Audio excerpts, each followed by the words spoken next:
Hey guys, welcome back to the channel. This is story about what if Kushina takes Naruto to Sunagakure for training part 1. Before I start, please do support for more amazing content and comments for part 2. Do consider to subscribe my channel and share my video to your friends and check out the description as well. Let's start the video. Otsutsuki Kagaya stood alone on the veranda of her palace, her ethereal figure silhouetted against the setting sun as she gazed off into the distance. Her porcelain skin was smooth and unblemished, and her long, flowing white hair cascaded down her back like a waterfall of ivory moonlight. Her eyes, devoid of pupils, reflected the light like two pools of silver. She breathed in the fresh mountain air, letting the wind play with her hair, lost in thought. With a deep sigh, she turned and made her way towards the grand sliding doors that led inside, her every step graceful and effortless. A wave of her hand caused the large sliding doors to open of their own accord. She glided through the hallways, her flowing white robes trailing behind her like clouds. The palace was empty, as it usually was, except for a handful of servants who dared not speak to her unless she spoke first. She reached her sitting room and sank onto a pile of plush pillows, her hair splaying out around her like a white halo. But despite her regal appearance, a deep sense of unease seemed to weigh on her. They will come eventually within 3,000 years, she murmured to herself, her voice low and melancholic. Her delicate eyebrows knitted together in a frown, betraying her inner turmoil. She shook her head, banishing the thoughts that plagued her mind. Now was not the time for such musings. Yet, her mind couldn't help but drift to her past mistakes. She remembered her ill-conceived plan to use the kaminoki, a dangerous weapon, to turn the world into an army against her family. The memories left a bitter taste in her mouth, and she frowned with regret. Looking back, she knew her plan had been foolish. But it had taken her own children pointing out the obvious flaws in her panic-driven idea. After all, Otsutsuki consumed hundreds of kaminoki from countless worlds, so trying to use the power of just one against their combined might was futile. At the time, however, she had been insistent that it would work, and had even grown angry when her children had seemingly opposed her. Her eldest, Hagoromo, only a young boy at the time, had been unfazed by her outburst and had calmly posed a question: how easy would it be to destroy every human on the planet? She had answered without hesitation, utterly confident in her immense power as the avatar of this world's kaminoki. But it was the looks on her sons' faces that finally made her realize the true magnitude of her madness. If she could destroy an entire race with a single fruit, as weak as she was, it didn't matter what she did. Her family would easily obliterate the planet. The realization had hit her hard. Kagaya smiled slightly, her eyes raised to the sky overhead, her vision unobstructed by the palace. The verity of the matter is, I harbor no desire for the annihilation of humankind. For they are a singular race, imbued with a plethora of emotions, such as love, hope, and resilience. She reminisced on her extensive voyages with her kin, where she had encountered numerous civilizations, before they were destroyed. Eventually, the revulsion she felt had become too overpowering, causing her to flee across the expanse of galaxies. Although this world too is rife with enmity and suffering, it is the presence of these ills that allows for the emergence of felicity. One cannot bask in the light without first enduring the darkness. A voice came from the other side of the ornate doors. "Mother, may I come in?" Kagaya recognized the voice and smiled. "Yes, my dear," she answered in a gentle tone. The doors opened and her son, Hamura Otsutsuki, walked in and bowed to her. Hamura was an impressive sight to behold, standing tall with his pale skin and distinct features. He had a unique appearance with his hairless brow ridges, white hair, and small, horn-like protrusions on his forehead. His bangs were short and hung to the left side of his face, while a chin-length lock draped over the right side. One could not help but notice his piercing gaze, as he inherited his mother's renowned Byakugan in both eyes. Hamura was dressed in a light, full-length kimono with a striking pattern of 6 black magatama around a high collar, which accentuated his pale complexion. His dark pants provided a contrast, completing the ensemble. A sword in its sheath was strapped to his left hip, suggesting his readiness for battle. At just 17 years of age, Kagaya's precious son was already an imposing figure with a commanding presence. "Mother, dinner is ready," Hamura announced. Kagaya raised an eyebrow. "I thought we had servants for such trivialities. Why did you come personally, my son?" Hamura's cheeks reddened with embarrassment as he spoke. I prepared dinner myself," he admitted sheepishly. Kagaya's face lit up with joy and surprise, her radiant beauty shining through. She stood up gracefully and glided across the room to embrace her son, causing him to freeze in shock at her uncharacteristic display of affection. He quickly recovered and hugged her back, basking in the warmth of his mother's embrace. Since her panic due to the impending Otsutsuki attack had been quelled, Kagaya had become more open and attentive to her duties as a mother. They were still working to prepare the world for the future, but they were also spending time together as a family. Lead the way, my son, Kagaya replied with a soft smile, allowing Hamura to take her hand and guide her towards the dining area. As they entered, they found Hamura's brother, Hagoromo, already seated at the table, engaged in conversation with a small orange frog with a purple bead hanging from its neck. A small white snake sat beside the frog. Upon noticing their arrival, the animals bowed respectfully to Kagaya. Kagaya's smile widened as her son led her to the head of the table, pulling out the chair for her to sit in. She thanked him, but her attention was drawn to the absence of the usual servants. Her senses expanded, confirming that they were alone in the palace except for the animals and people in the room. Hamura-kun, she started to ask, but her son interrupted. Don't worry about it, mother, I dismissed the servants for the day. Just sit back and enjoy, he said confidently, anticipating her question. Kagaya nodded, pleased that her son was taking charge and trying new things. She watched as he walked towards the kitchen, and was surprised to see 3 semi-transparent versions of him separate from his body before becoming solid. Together, they disappeared into the kitchen. Kagaya couldn't help but feel proud of her son for his newfound independence. As effectively royals amongst the humans, they had been sheltered from the everyday interactions of regular people, but it seemed that Hamura was determined to change that. She settled back in her chair, reflecting on her past and the fear she used to inspire in the people of the world. But she had changed since then, thanks in part to her son's influence. They had urged her to connect with the people and shed the persona of the rabbit goddess. Her efforts had paid off, in a manner of speaking, and now the people loved the goddess for her kindness. As she waited for the meal to be served, Kagaya watched her eldest son chatting with the 2 small creatures, a snake and an orange toad named Gamamaru and Hakuja. It was heartening to see her eldest forming relationships with them.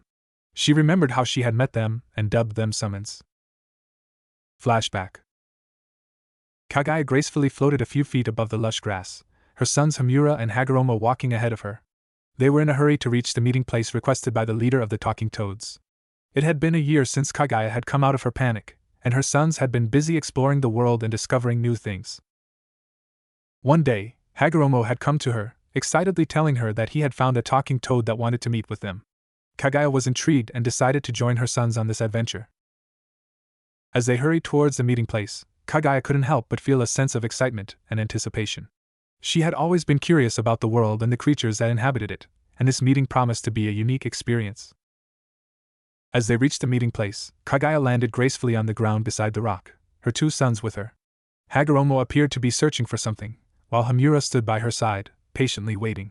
Despite her amusement at her eldest son's frantic search, Kagaya felt content just being with her sons.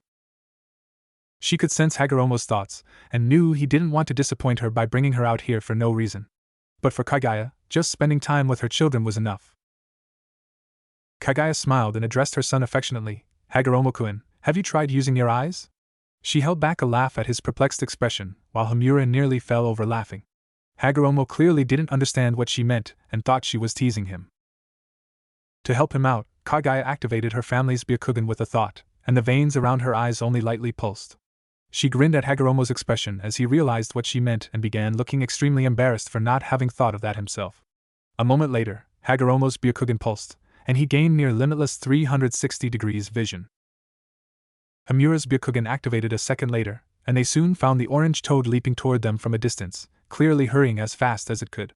They patiently waited and watched him hop through the trees before coming to a stop on top of a waist-high rock. The frog bowed deeply as he spoke, my apologies for being late. Please forgive me. Kagaya's brow furrowed, and she said gently, no need to bow, little one. Gamamaru nodded and introduced himself, I am Gamamaru, leader of the toads. Curious, Kagaya asked, how are you able to speak? I have been here for many years and never found creatures that could talk like you. Gamamaru settled into a more comfortable position and explained, there are many groups of creatures on this planet. We have been here for ages and developed the ability to talk and use nature chakra. We have our own homes and stick mostly with our species. The only interaction we toads have are with the slugs, snakes, hawks, and dragons. Hagoromo interrupted, why are we only meeting you now? Why have I never seen any other talking creatures? Gamamaru replied, you've never seen us because we hid when your mother ate the fruit of the Kaminoki. We were afraid of her power and feared what she might do with it. Kagaya apologized, I deeply apologize for that. I'm sure my anger and fear could be felt for hundreds of miles. Gamamaru shook his head, seemingly dismissing Kagaya's apology. You were afraid of the return of your family, it is only natural.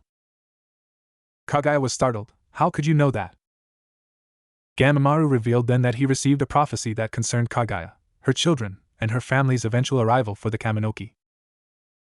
As Gamamaru spoke, the Otsutsuki family hung on his every word, their attention entirely focused on him. The toad had a grave expression on his face, his voice taking on a slight shift as he prepared to deliver the prophecy that pertained to them. In return for sharing this prophecy with you, as representative of all the groups of speaking creatures, we request that you create us a home, a permanent home away from the world of humans so that we may expand and grow without infringing on the growth of humans. Kagaya's eyes widened as she quickly processed everything. He has information that can help save this world and the humans. All he wants in return is a home for himself and his kind. I can do that. I can create such a place, Kagaya spoke, her voice steady and confident. You will all be moved to another dimension, a habitable place that has its own nature chakra. But to get from that world to this, you will create summoning contracts. Hagoromo will distribute these to the humans, and you will help them when they summon you. Gamamaru agreed to her terms, and Kagaya wasted no time in demanding to know more about the prophecy. Gamamaru quickly obliged, his words sending shockwaves through the family. You are going to have another son, he began, causing Kagaya and her son's eyes to widen in surprise. How can I possibly have another son?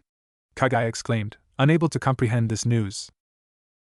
The Kaminoki, as you may know, the god trees, are sentient entities. The one on this world wants to survive just as much as you do, and is contributing to it. When you ate the fruit, the process of the child being formed began. This boy will be part Otsutsuki and part Kaminoki, the first of his kind. Hamura's and Hagoromo's jaws hung open in disbelief, their expressions reflecting their shock. However, Kagaya managed to compose herself better than her sons, despite the gravity of the situation. This boy won't be human and as such will not be born as normal humans are, Gamamaru continued, staring directly into Kagaya's eyes. Kagaya-sama, do you know how long it takes for a Kaminoki to fully grow? Kagaya's eyes widened as she realized what he was saying. High, around 9 jitos, or around 6,000 human years, she answered, her voice barely above a whisper. Gamamaru nodded solemnly. It won't take the boy that long to form, around 3,000 years, Gamamaru said, a deep sigh escaping his lips. Kagaya-sama, his birth will kill you. Flashback end. Kagaya allowed herself to drift away into a sea of memories as Hamura, accompanied by his clones, entered the room with plates of delectable food. She gracefully acknowledged his gesture of hospitality with a nod and a smile, her mind still wandering. After her conversation with Gamamaru, she had been true to her word. Utilizing the power of her Sasra copy wheel eye, she had teleported all the various talking species to a new and habitable dimension, dubbing them summons and forging contracts that enabled her to summon them whenever she so desired. Hagoromo had taken charge of overseeing their needs, ensuring that they were able to build their homes and flourish in their newfound sanctuary. The small toad had chosen a colossal mountain, which they named Mount Mayaboku, and the entire toad clan had settled there, thriving under the watchful eye of their benefactor. As Kagaya nibbled on her food, she winced as an intense pain gripped her stomach, causing her to curl in on herself. This was no ordinary childbirth. The creation of this son had taken an immense toll on her yokai, and the strain was clearly visible on her face. Despite the agony, she knew that she could not give up now. This child was precious to her, and she was willing to endure any amount of pain to bring him into the world. Mother, are you all right? Hamura's voice was laced with concern as he knelt beside her, his hand reaching out to comfort her. The summons and Hagoromo looked on with worry etched on their faces, aware of the gravity of the situation. I'm sorry, Hamura, but please take me to my room. Kagaya's voice was strained, but determined as she fought to keep her composure. Hamura quickly nodded, his chakra enveloping her as he lifted her up and floated her through the house to her room. He fetched a wet cloth and laid it against her forehead, hoping to ease her discomfort. I love you, mother, he murmured softly as he held her hand, his eyes brimming with tears. He knew that this was a difficult time for her and remained by her side, unwilling to let her face it alone. Hamura's face was etched with a deep sadness as he thought about the prophecy that he had heard. His younger brother, who he would never get the chance to meet, would be born soon, but would not be fully formed for thousands of years. By that time, he and his brother Hagoromo would have long since passed away, leaving no one to care for the child. As he thought about the future, Hamura couldn't help but sigh. Everything had changed after the meeting of the summons. Gamamaru had revealed to them the shocking truth that the birth of his brother would lead to their mother's death. But even more devastating was the fact that her immense power, without her alive to control it, would wreak havoc on the planet and could potentially destroy it. The weight of this knowledge was heavy on Hamura's shoulders, and he knew that they had to act quickly to prevent this catastrophe from happening. But how? How could they possibly stop the power of their mother, who was already so far beyond their comprehension? As he pondered this question, Hamura felt a sense of foreboding settle over him. The fate of the world rested on their shoulders, and failure was not an option. Gamamaru had warned that he and Hagoromo needed to overcome Kagaya's power and seal it away, but the toad was uncertain of the consequences of their actions. As the impending battle loomed, Hamura and his brother trained tirelessly, honing their skills and abilities with their mother's guidance and the toad's instruction in senjutsu. Kagaya's face contorted in pain, her body racked with agony. Despite it all, she managed to offer her son a reassuring smile. "I love you, my son. Don't worry, I'll be okay," she gasped. Hamura's frustration boiled over, and he shook with anger. "No! You won't be okay!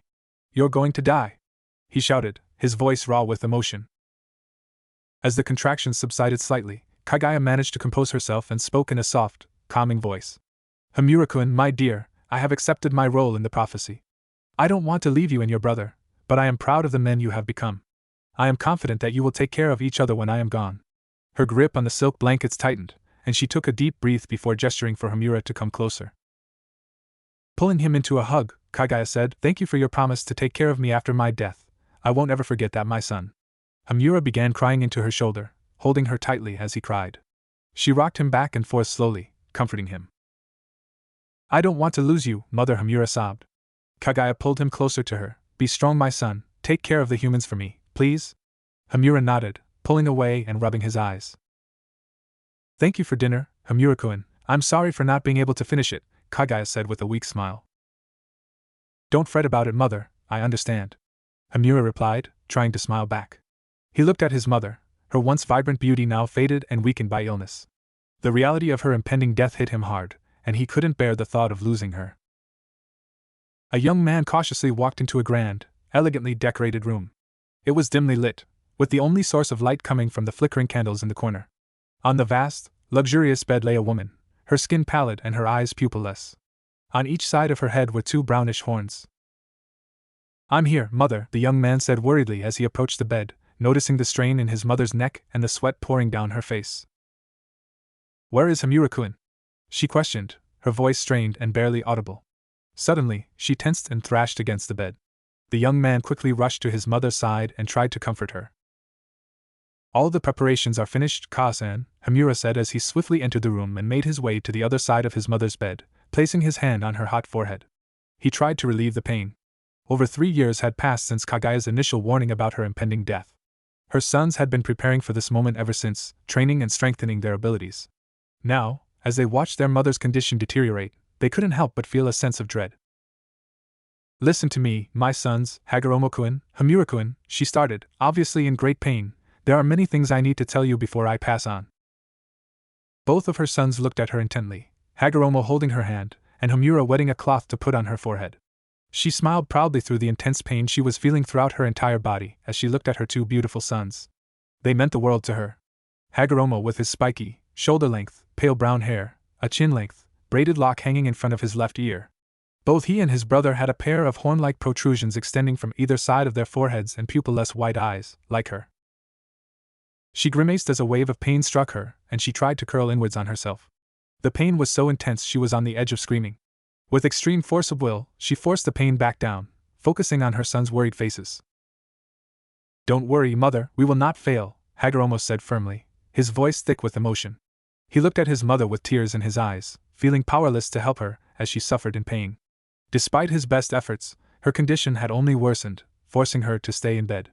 He and his brother had done everything in their power to alleviate her pain with the help of their slug summons, but it seemed to be of little use. Hagoromo and Hamura gripped their mother's hands tightly, their faces etched with concern as they watched her struggle with the pain. "Hagoromo-kun, complete your dream, spread Ninshu to the world," Kagaya said, her voice strained. "And Hamura-kun, don't spend your entire life just protecting my body. I want you to be happy and have a family too." She grinned at the disgusted expression on Hamura's face. He had always been against the idea of getting married, but Kagaya had managed to persuade him otherwise. "Don't worry about me, my sons. I haven't told you this, but the Kaminoki has promised to look after me. I'm not going to suffer," she reassured them before another wave of pain hit her. This time, the pain was so intense that Kagaya screamed and thrashed on the bed, her hair whipping around wildly.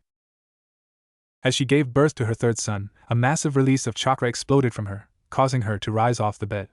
Hagoromo and Hamura tried to hold her down, but it was no use. The medical ninja that Hamura attempted to use had no effect, and Kagaya's life force was rapidly fading.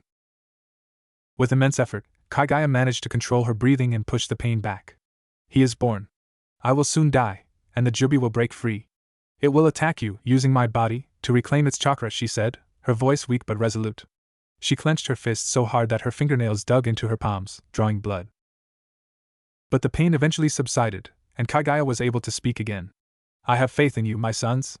You have trained hard, and you are both strong, she said, looking into their eyes.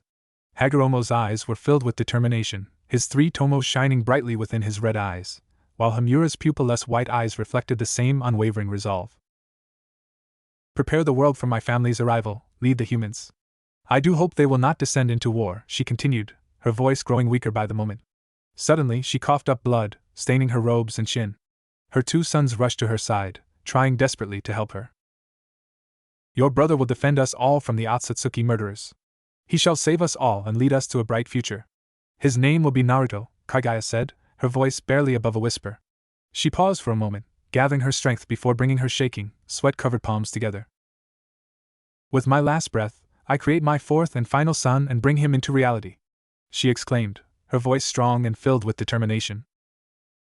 Banbutsu Sozo. With that, she roared, pouring every last ounce of her yokai and strength into this ultimate jutsu. Hagoromo and Hamura watched in awe as a black blob with 2 glowing yellow spots formed between their mother's hands. Suddenly, Kagaya let out a piercing scream and fell back against the pillows. Her skin grew pale, and she slowly began to lose all color, her body expanding until it became a sphere on the bed. Hagoromo and Hamura watched in stunned silence as their mother's body transformed, and they could feel the enormous chakra radiating from the white sphere. Run! She's turning into the Jubi. The urgent warning from the black blob jolted the brothers into action.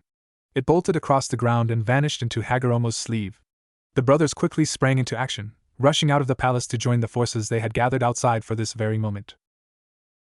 They were greeted by a motley crew of creatures led by Gamamaru and his fighting toads, arranged by size from the smallest to the largest. Joining them were massive slugs, snakes, and 3 Genryu, the earth, water, and lightning dragons. The creatures tensed, ready for battle, as they watched the palace with apprehension. It has begun, Gamamaru declared sagely from atop a giant battletoad, his webbed hands forming a seal. The creatures looked on as Hagoromo's black shakujo materialized in his hands, and his eyes transformed into the Mangekyo Sharingan. Hagoromo was startled by a sudden burst of power by his side. Turning, he was amazed to see his brother wreathed in light blue flames, levitating off the ground with 5 truth-seeking balls floating behind him. Oh ho ho, been hiding something, little brother? Hagoromo teased, his Susanu's dark blue ribcage forming around him. Can't let you have all the fun, can I, brother? Hagoromo's brother chuckled before refocusing on the palace. Suddenly, the ground trembled with incredible force. The roof of the palace was hurled into the air, and a giant, earthen-colored humanoid emerged from the dust, appearing to be decaying. The massive creature was clad in a robe and had numerous spike-like protrusions on its back. May the Kaminoki watch over us! Hamura exclaimed as he and his brother led the charge against the giant creature. The being that had once been their mother rose to its full height, towering over all but the largest summons, and let out a deafening roar. That is the Jubi's first form. You can only defeat it by sealing it, the black blob spoke from within Hagoromo's sleeve. Understood. Little brother, if you can contribute to this battle, do so. Otherwise, stay safe, Hagoromo commanded as he leaped into the air and unleashed an 8-story-tall fireball at the beast. The battle that ensued was nothing short of cataclysmic. The sheer force of the opposing sides shattered the ground, sending massive boulders and debris flying in all directions. The air crackled with electricity, and the sky was filled with smoke and fire. The toads, slugs, snakes, and dragons fought valiantly, their roars and screeches echoing across the land. For 7 long days, the battle raged on. Summons fell left and right, their bodies battered and broken. Hamura himself came close to death, but it was this brush with mortality that sparked something within his brother. Hagoromo's eyes, once Sharingan, now evolved into the Rinnegan, the most powerful dojutsu in existence. With this new power, he unleashed a flurry of devastating attacks that turned the tide of the battle. His chakra swirled and pulsed with an otherworldly energy, and the summons fought with renewed vigor. Finally, after what seemed like an eternity, the beast was defeated. With a mighty roar, it collapsed to the ground, defeated and spent. Hagoromo knew what he had to do next. With a single hand gesture, he sealed the beast's essence within himself, the weight of its power almost too much to bear. But what to do with the body of the beast? Hamura had originally planned to bury it and build a temple above it, but now he had a different idea. He would create a new world, one where he could live with his family in peace. With his own powerful dojutsu, the Tensigen, he created a livable atmosphere on the moon, and he and his family eventually moved there to start anew. From there, he vowed to watch over the earth, to create a race of pure Otsutsuki who would keep a vigilant eye on the Gedo Mazo and wait for the inevitable invasion of the Otsutsuki from space. Hagoromo and Zetsu agreed to this plan, and so it was done. The newly christened moon became a symbol of hope, a shining beacon in the sky that would forever remind the people of the sacrifices made in the great battle. A lifetime later. Hagoromo lay on his bed, his once powerful body now frail and weak. His left eye was yellow and his skin was pale, indicating the severity of his condition. Zetsu, his faithful brother, was by his side, using his chakra to keep Hagoromo alive long enough for him to deliver his final message to his children. The Biju that Hagoromo had created from his mother's chakra, along with Amura, gathered around his bed, their concern for the legendary Sage of Six Paths evident on their faces. "I am not long for this world," Hagoromo said weakly, his rinnegan fixed on his children. "I have one final request for you all." Saiken's voice was filled with concern as she asked, "What is it, Otasama?" "I was given a prophecy," Hagoromo said, his voice barely above a whisper. "I wish to share it with you all before I go to the Jodo. Come closer."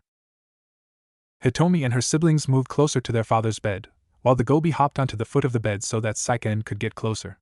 Hamura stood by the head of the bed, switching out the wet cloth on his brother's forehead, while on the right side were Hagoromo's two human-born sons, Indra and Azura, watching silently. "My mother had 4 children," Hagoromo said, causing confusion among the Biju. "Her third son, Naruto, is the child of her and the Kaminoki. His birth killed my mother, but we knew that it would." The Biju looked at each other, stunned. They had no idea that Kagaya had given birth to another child.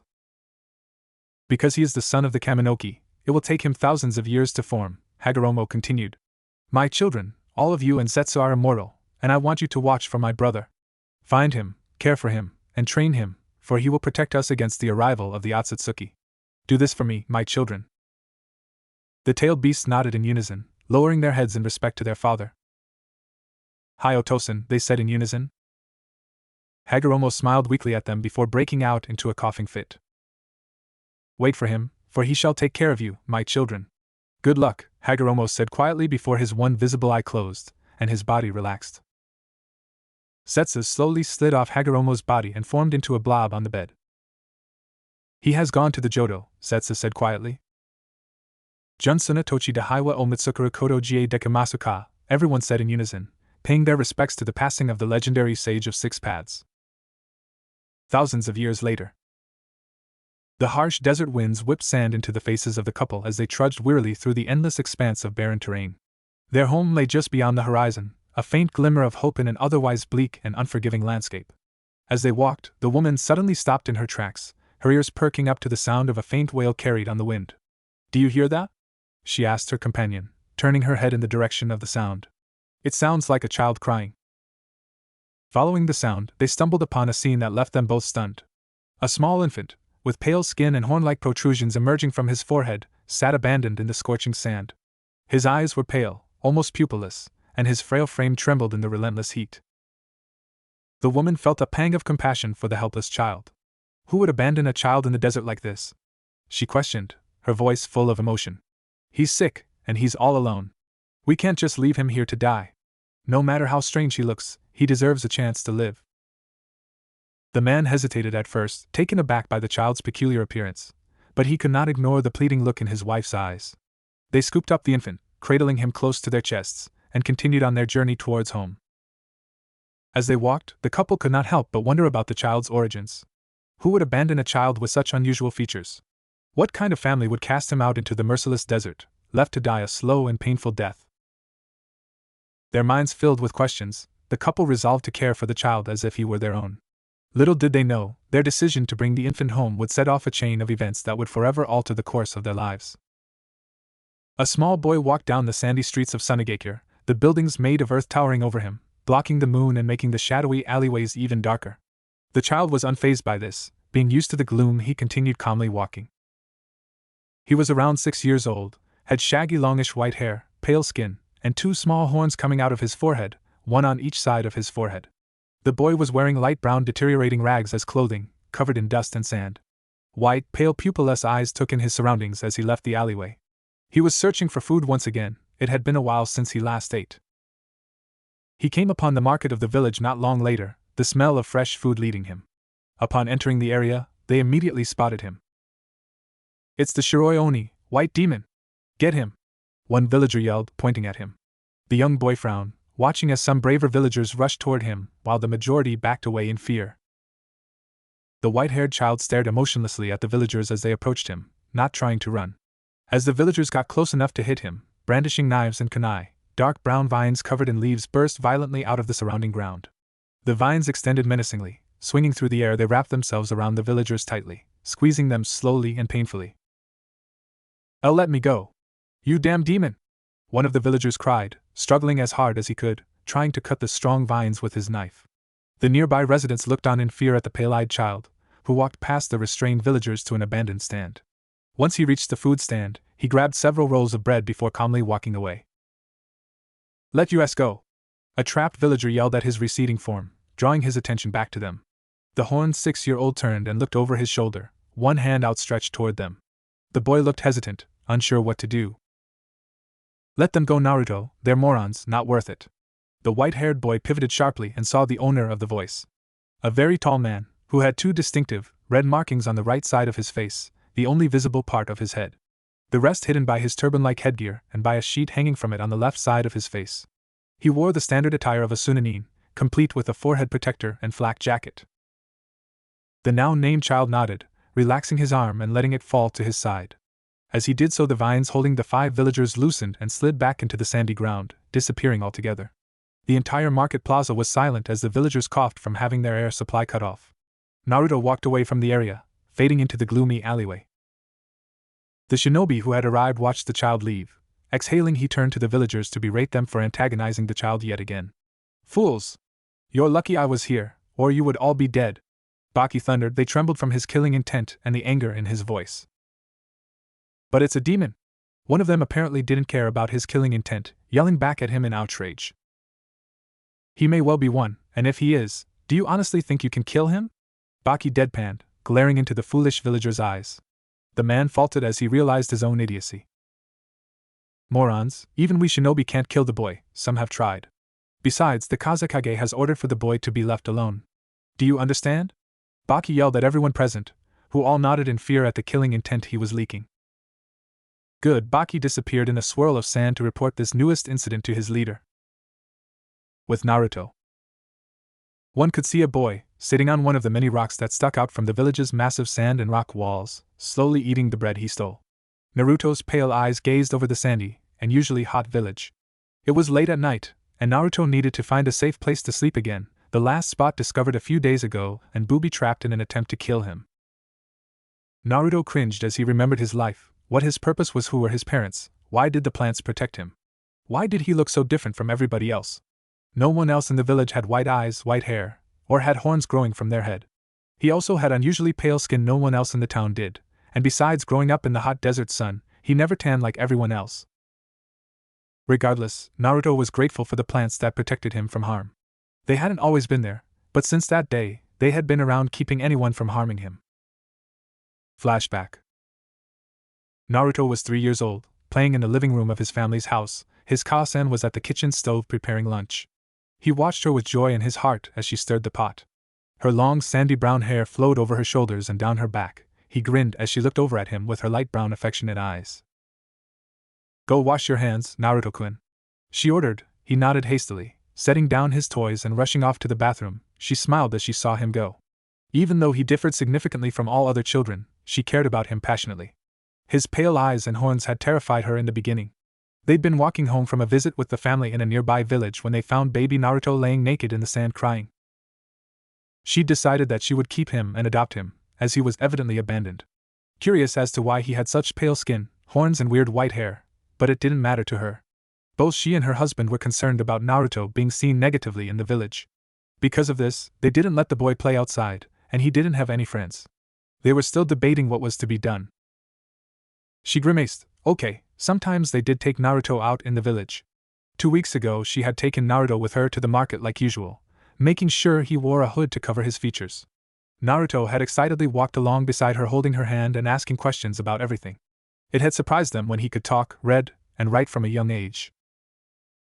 As they walked down the market area to get food, a boy ran past them, possibly to his mother with something he wanted to buy, and tumbled into Naruto, knocking him over and his hood slipped off.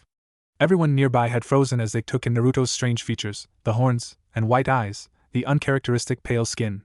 She had swiftly put his hood back on and left the square, dashing home. Since then she hadn't taken Naruto back out, but rumors about how he was a demon and evil moved about the village. She was frightened for her boy, but as long as she kept him inside he should be safe. "I'm done, Ka-san," Naruto called as he rushed down the hall to the dining table and hopped into his seat. His pupilless pale eyes showed his joy at getting to eat, and she chuckled at his ecstatic expression. He's always loved eating, she mused with a smile. Here you go, Naruto-kun, eat up. Two-san should be home soon, she said, putting a plate of food in front of him that he dug into with gusto. She sat down in her own seat and began eating. A couple of moments later there was a loud crash at the front door and indistinct yelling. "Stay here, Naruto," Maebe ordered sternly, getting up and moving to the door. As she got closer, she could make out what was being said. "Let us in. We know the demon's in there." Someone yelled in anger loudly. She heard another pounding sound. "No! Go away!" Her eyes widened as she heard her husband respond. Shooting to the door, she opened it. She could see her husband's back and 4 angry villagers brandishing weapons standing on their doorstep. Opening the door had been the wrong thing to do, for as soon as she did, the foremost villager punched her husband in the face, knocking him into her and both of them onto the ground. "Let's go, boys!" One cheered as they filed into the house. Maebe tried to stop them but received a kick to the face. "KSN!" Naruto's distraught voice cried out. She looked up at the entrance to the living room and saw Naruto standing there, eyes wide in fear and shock. "Run, Naruto!" She yelled at him, but it was too late. One villager grabbed the boy and hurled him into a wall. "Kill the demon!" one shouted as he stabbed a knife into the child. Oyakawa was dazed from the punch but fought through it when he heard Naruto's scream. Getting to his feet, he rushed the men, leaping and tackling the one who'd stabbed his son. He noticed from his close proximity that they were all drunk. "What the man yelled before his head struck the floor. "Hey! How fucking dare you!" One man yelled. Swinging his short sword, he sliced into Oyakawa's back, who released a yell in pain. The adrenaline still pumping through him to defend his son, he jumped back up, ignoring the pain, and leaped at the man. It was the wrong move. The drunk man moved the sword between them and Oyakawa impaled himself on the sword. "Tiu-san!" "And oh!" Naruto cried as his father coughed up a ton of blood. The man who had stabbed him grinned and punched his father away before turning to Maebe, who was shaking uncontrollably. Naruto tried to crawl to his father, his mind not realizing what was happening, the pain in his arm making it hard to think and move. "Naruto!" Naruto turned his head and saw his mother over him. His blank eyes didn't understand what he was seeing for a frozen moment in time. Time seemed to resume as his mother coughed up blood onto his face. It was only then that Naruto processed the sharp metal edge coming from his mother's chest. It was only then that Naruto saw the maniacal grin of the man behind his mother, holding the handle of the sword. "Ha ha ha ha ha. This is what you get for caring for a demon."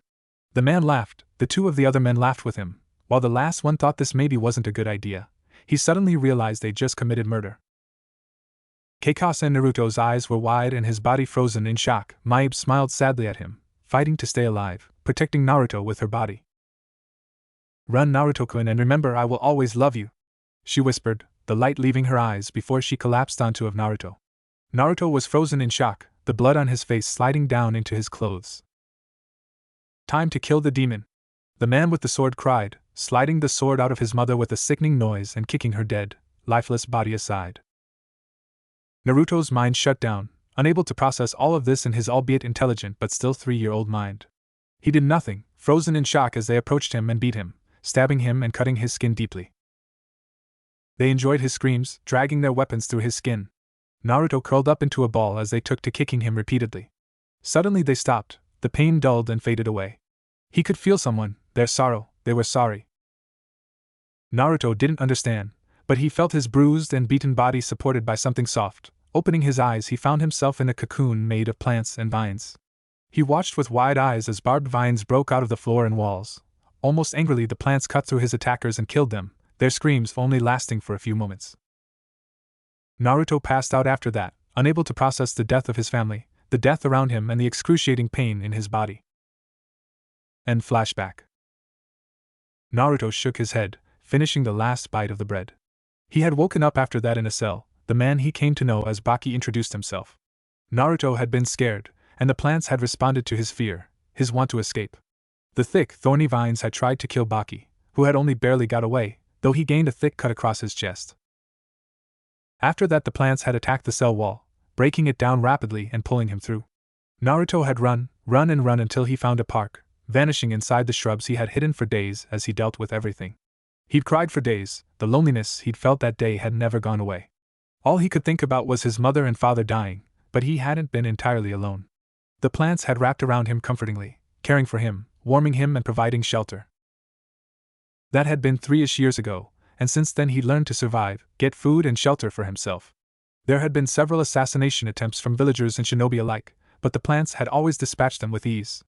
The Kazekage, leader of the village, had noticed him and ordered his men to stop attacking him, though it didn't really prevent the villagers. Naruto sighed, hopping off the rocky ledge tens of feet from the ground. Free falling for several seconds, he was caught by plants that extended from the dirt, creating a soft landing for the young white-haired boy. Naruto rubbed one vine affectionately, deeply glad for them and the protection they gave him. I wish one day I could understand my life. I don't feel like I fit in here. I don't belong here. Naruto thought as he walked once again through the darkened alleyways. Before long, Naruto reached one of his favorite areas in the whole village, one of the few locations with actual plants. The Suna greenhouse. The first time he'd come upon it, he had immediately broken through the wall with the help of his plants, and stayed inside for some time before the shinobi found him. Naruto grimaced. They had not left him alone, continually trying to get him to leave. Several shinobi had died in the attempt. They hadn't used jutsu though, afraid to damage their precious plants. Eventually, the Kazekage had come and allowed him to stay there when he wished, as long as he didn't harm the plants. Naruto didn't trust the man. He was shifty, and Naruto didn't feel any warmth from him. Regardless, he was going to take up the man's offer once again. Naruto walked through the near abandoned streets. The few villagers out this late gave him a wide berth, averting their eyes or glaring at him. It didn't matter to Naruto, no one liked him, and he knew that. For some reason, he didn't feel a need to get their approval. Before long, Naruto reached the wall of the greenhouse. Trying to communicate with his plants, he succeeded in creating a couple of vines that lifted him over the barricade, softly depositing him on the soft, lush grass of the greenhouse. Naruto quickly hurried to his favorite spot, the roots of a large tree. Curling in a small ball and attempting to wrap his decaying rags around him, he started to go to sleep. A few moments later, a wooden dome began to form around him before encasing him inside in safety from those that may want to do him harm. A week later. Nighttime was once again upon the village, but it had only been a few hours since the sun fell. Naruto honestly preferred the night. It was cooler, and the sun beat mercilessly upon his unprotected skin. The small boy rubbed one of his horns absent-mindedly. It helped calm him down, he'd found. Naruto was sitting on top of the dome-like part of a 3-story building. He believed it was a restaurant. Naruto stared up at the full moon in the sky. He could feel some sort of connection to it. It made him feel better when he saw the moon. Why am I so alone? Who are my real parents? Why did Ka-san and Tu-san have to die? Naruto had so many questions, and he felt it was a recurring theme. All questions and no answers in his life. It bothered him, but at the same time, he was patient.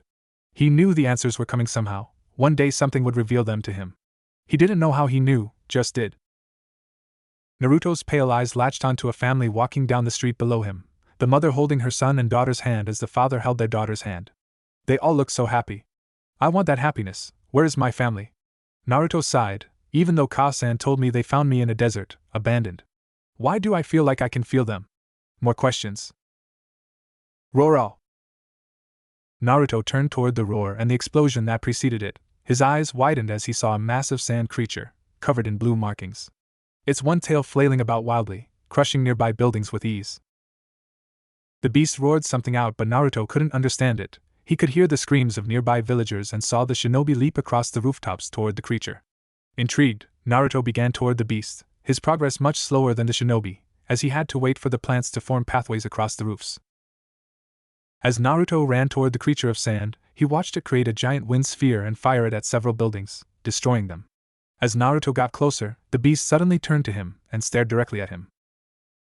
The beast's eyes were wide, and it began cackling madly. You're finally here. Yes, yes, yes. The beast roared out, confusing Naruto and everyone nearby. The apparently crazy monster began to hop around in apparent joy, its tail flying around randomly. Naruto watched as its tail sent a building flying right at him. The ever-protecting plants grew out quickly in mass from the street below and nearby buildings, latching on to the flying 2-story building. It took the thick vines several moments before completely stopping the building and dropping it to the ground. Naruto narrowed his eyes at the beast. It had attacked him, and while he didn't care that it was killing the villagers that attacked him, he didn't want it to destroy his greenhouse. Deciding to stop the beast, he threw both hands toward the sand creature.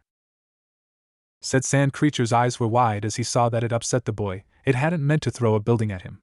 The next moment, mass amounts of plants grew from between the buildings. Tons of vines that moved through the air menacingly flew toward the sand creature. Ah, crap, was all the beast got out before being covered in the plants. Feeling his chakra draining, he released his control over his host, shrinking rapidly and returning inside the young red-headed boy that was his host. Naruto watched the beast disappear and recalled his plants, transporting himself quickly to the large crater it had formed. All the nearby shinobi had watched the entire ordeal, wondering what would happen when both the demons of the village met. When they had seen the Shiroi Oni, white demon, arrive, everyone had backed up quickly. The Kazekage stood on a nearby roof, watching in extreme interest. He wouldn't stop the white-haired child if he were to kill his son. Something that he was already attempting to do. The pale-eyed boy would actually be doing him a favor. As such, he ordered his men to stay back, knowing if he sent them in, Naruto would most likely kill them anyway. To be honest, I'm not particularly interested in fighting the kid anyway. He doesn't kill anyone as long as no one bothers him, and he is a valuable asset to my village. The Kazekage mused. He hoped to someday control the child and make him a shinobi. With Naruto, he had just reached the red-headed boy, who had black outlines around his eyes. Naruto tilted his head as he watched the boy wake up, his hair shifting, and Naruto noticed the kanji for love on his forehead. The red-headed boy apparently noticed him, his eyes open in shock. It surprised Naruto as sand rose around the boy menacingly before flying toward him. Naruto didn't move, and he wouldn't have been able to dodge fast enough either. Before the sand reached him, a large tree branch that shot out of the ground swatted away it. Naruto narrowed his eyes at the boy, realizing he was the same age as him. It annoyed Naruto that he had attacked him, but maybe he will be my friend, he's like me. Naruto couldn't explain it, but he felt familiar with the child. What is your name? Naruto asked, the plants receding as the sand did. Gaara, why does mother want me to trust you? Who are you? Gaara asked, shakily getting to his feet and looking back at the strange boy with horns. Naruto's face showed his confusion. Who is mother? And I am Naruto. Mother is inside my head. She protects me from the people who try to kill me, Gaara stated, color starting to come back into his face. Do you want to be friends? You are like me. I don't know how, but you just are. I feel like I know you. Naruto trailed off, staring into Gaara's eyes. Friends?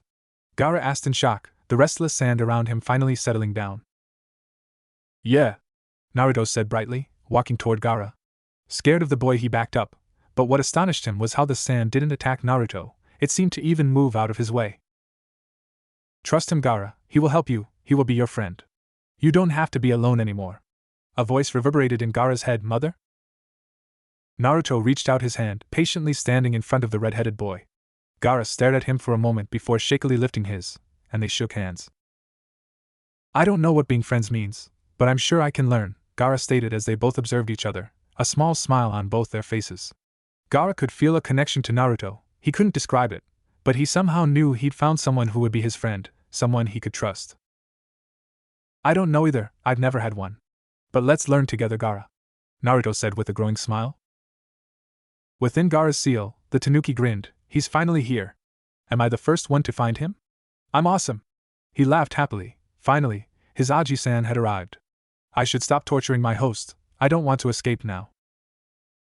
In the real world, Gaara and Naruto were walking together away from the crater. Gaara was leading Naruto to his house, and Naruto was saying that he didn't have to, that he was okay. Gaara was adamant though, insisting that Naruto should live with him. They had plenty of room after all. The massive Tanuki smiled as he could feel Gaara's determination. He didn't want to lose his new friend. Gaara, I am sorry for how I have treated you. You can sleep now. I will not try to escape anymore. The sand creature knew he had really messed up with his host, and he hoped that he could rebuild it with the boy. Outside the seal, Gaara stopped in shock, staring off into space, which concerned Naruto. Gaara? Are you okay? Naruto asked, standing a bit ahead of his new friend. Yeah, just that mother said I could sleep. Gaara's voice conveyed his shock at that. Naruto raised an eyebrow, confused at his friend's statement. She doesn't let you sleep? Naruto asked, visibly upset that his friend couldn't sleep. No, mother has never let me sleep before. Every time I do, she tries to escape. Gaara shook his head and began walking again. Naruto walking beside him as they continued toward Gaara's home. Doesn't sound like a very kind mother to me, Naruto muttered, but Gaara heard him and nodded. Within Gaara's mindscape, the Tanuki cringed. He had a lot to rebuild with the boy. I'm sorry, I just wanted to escape, and Naruto's arrival made me realize that I shouldn't have tortured you. It wasn't your fault. Hi, Gaara said, speeding up as they moved through the streets. There were only a few villagers visible, ones that were coming back to see what happened. Upon seeing both demons together, they turned tail and ran for their lives, scared out of their minds. One demon was more than enough to kill hundreds of people. Both could probably level the village. Gaara, where do you live? Naruto asked, wondering where they were going. The Kazekage mansion, Gaara replied, turning on the street. The next moment the mansion came into clear view. Naruto's jaw dropped open in shock. Wait, you're the son of the Kazekage? Gaara nodded. I would not call him my father, he's tried to kill me multiple times. Naruto had no response, understanding his friend's emotions and the distinct lack of them. Keeping his peace, he followed his friend up to the front double door. Are you sure me staying here is okay? I will make it okay. Gaara's voice held a level of danger and Naruto was touched, glad that Gaara would be willing to stand up for him even though they just met. Naruto smiled as they walked inside, the massive doors closing behind them with a resounding clang. 4 months later. The Kazekage sat at his office desk, the room around him plain, containing only the bare essentials required to complete his job. He worked through the paperwork that directly needed him to read it. The council or secretaries handled a lot of the everyday paperwork. He picked up one sheet from the council. It detailed their thoughts on his son, and the horned boy Gaara had become friends with. The Kazekage had been extremely surprised when Naruto became friends with his son, and it had changed many things in only a few days. At first, he had been against Naruto living in his house, which had resulted in him having to dodge his son's sand as it leaped at him. Naruto had quickly intervened, resting his hand on Gaara's shoulder. He calmed him down with ease, and Gaara retracted his attack. He had watched in amazement as the white-haired horned boy calmed down his son from his rage, something no one had yet been able to do besides Yashimaru before he had ordered him to kill Gaara. Naruto was able to calm him down, and was going to leave, something that Gaara was clearly very against. He changed his mind at that moment, and in hindsight he was pleased he did, allowing Naruto to stay. Since then many things had changed in the last 4 months. Gaara was able to sleep for some reason, and his usual insanity was not present. While Naruto was a strange one, he found him to be very intelligent and observant. Though Naruto clearly didn't like him for his attacks on his son. Temari and Kankuro, his 2 other children, had been deathly afraid of Naruto in the beginning, flat out avoiding him as much as possible. Temari had told him that she was scared of Naruto, but surprisingly Gaara had been the one to encourage them to get to know Naruto. They were all slowly becoming friends, and he was glad that he now had a way to keep Naruto under his control. Naruto's incredible control over the plants reminded him of the first Hokage's Mokutan, but different, and he had a sneaking suspicion of why Naruto's eyes were pupilless.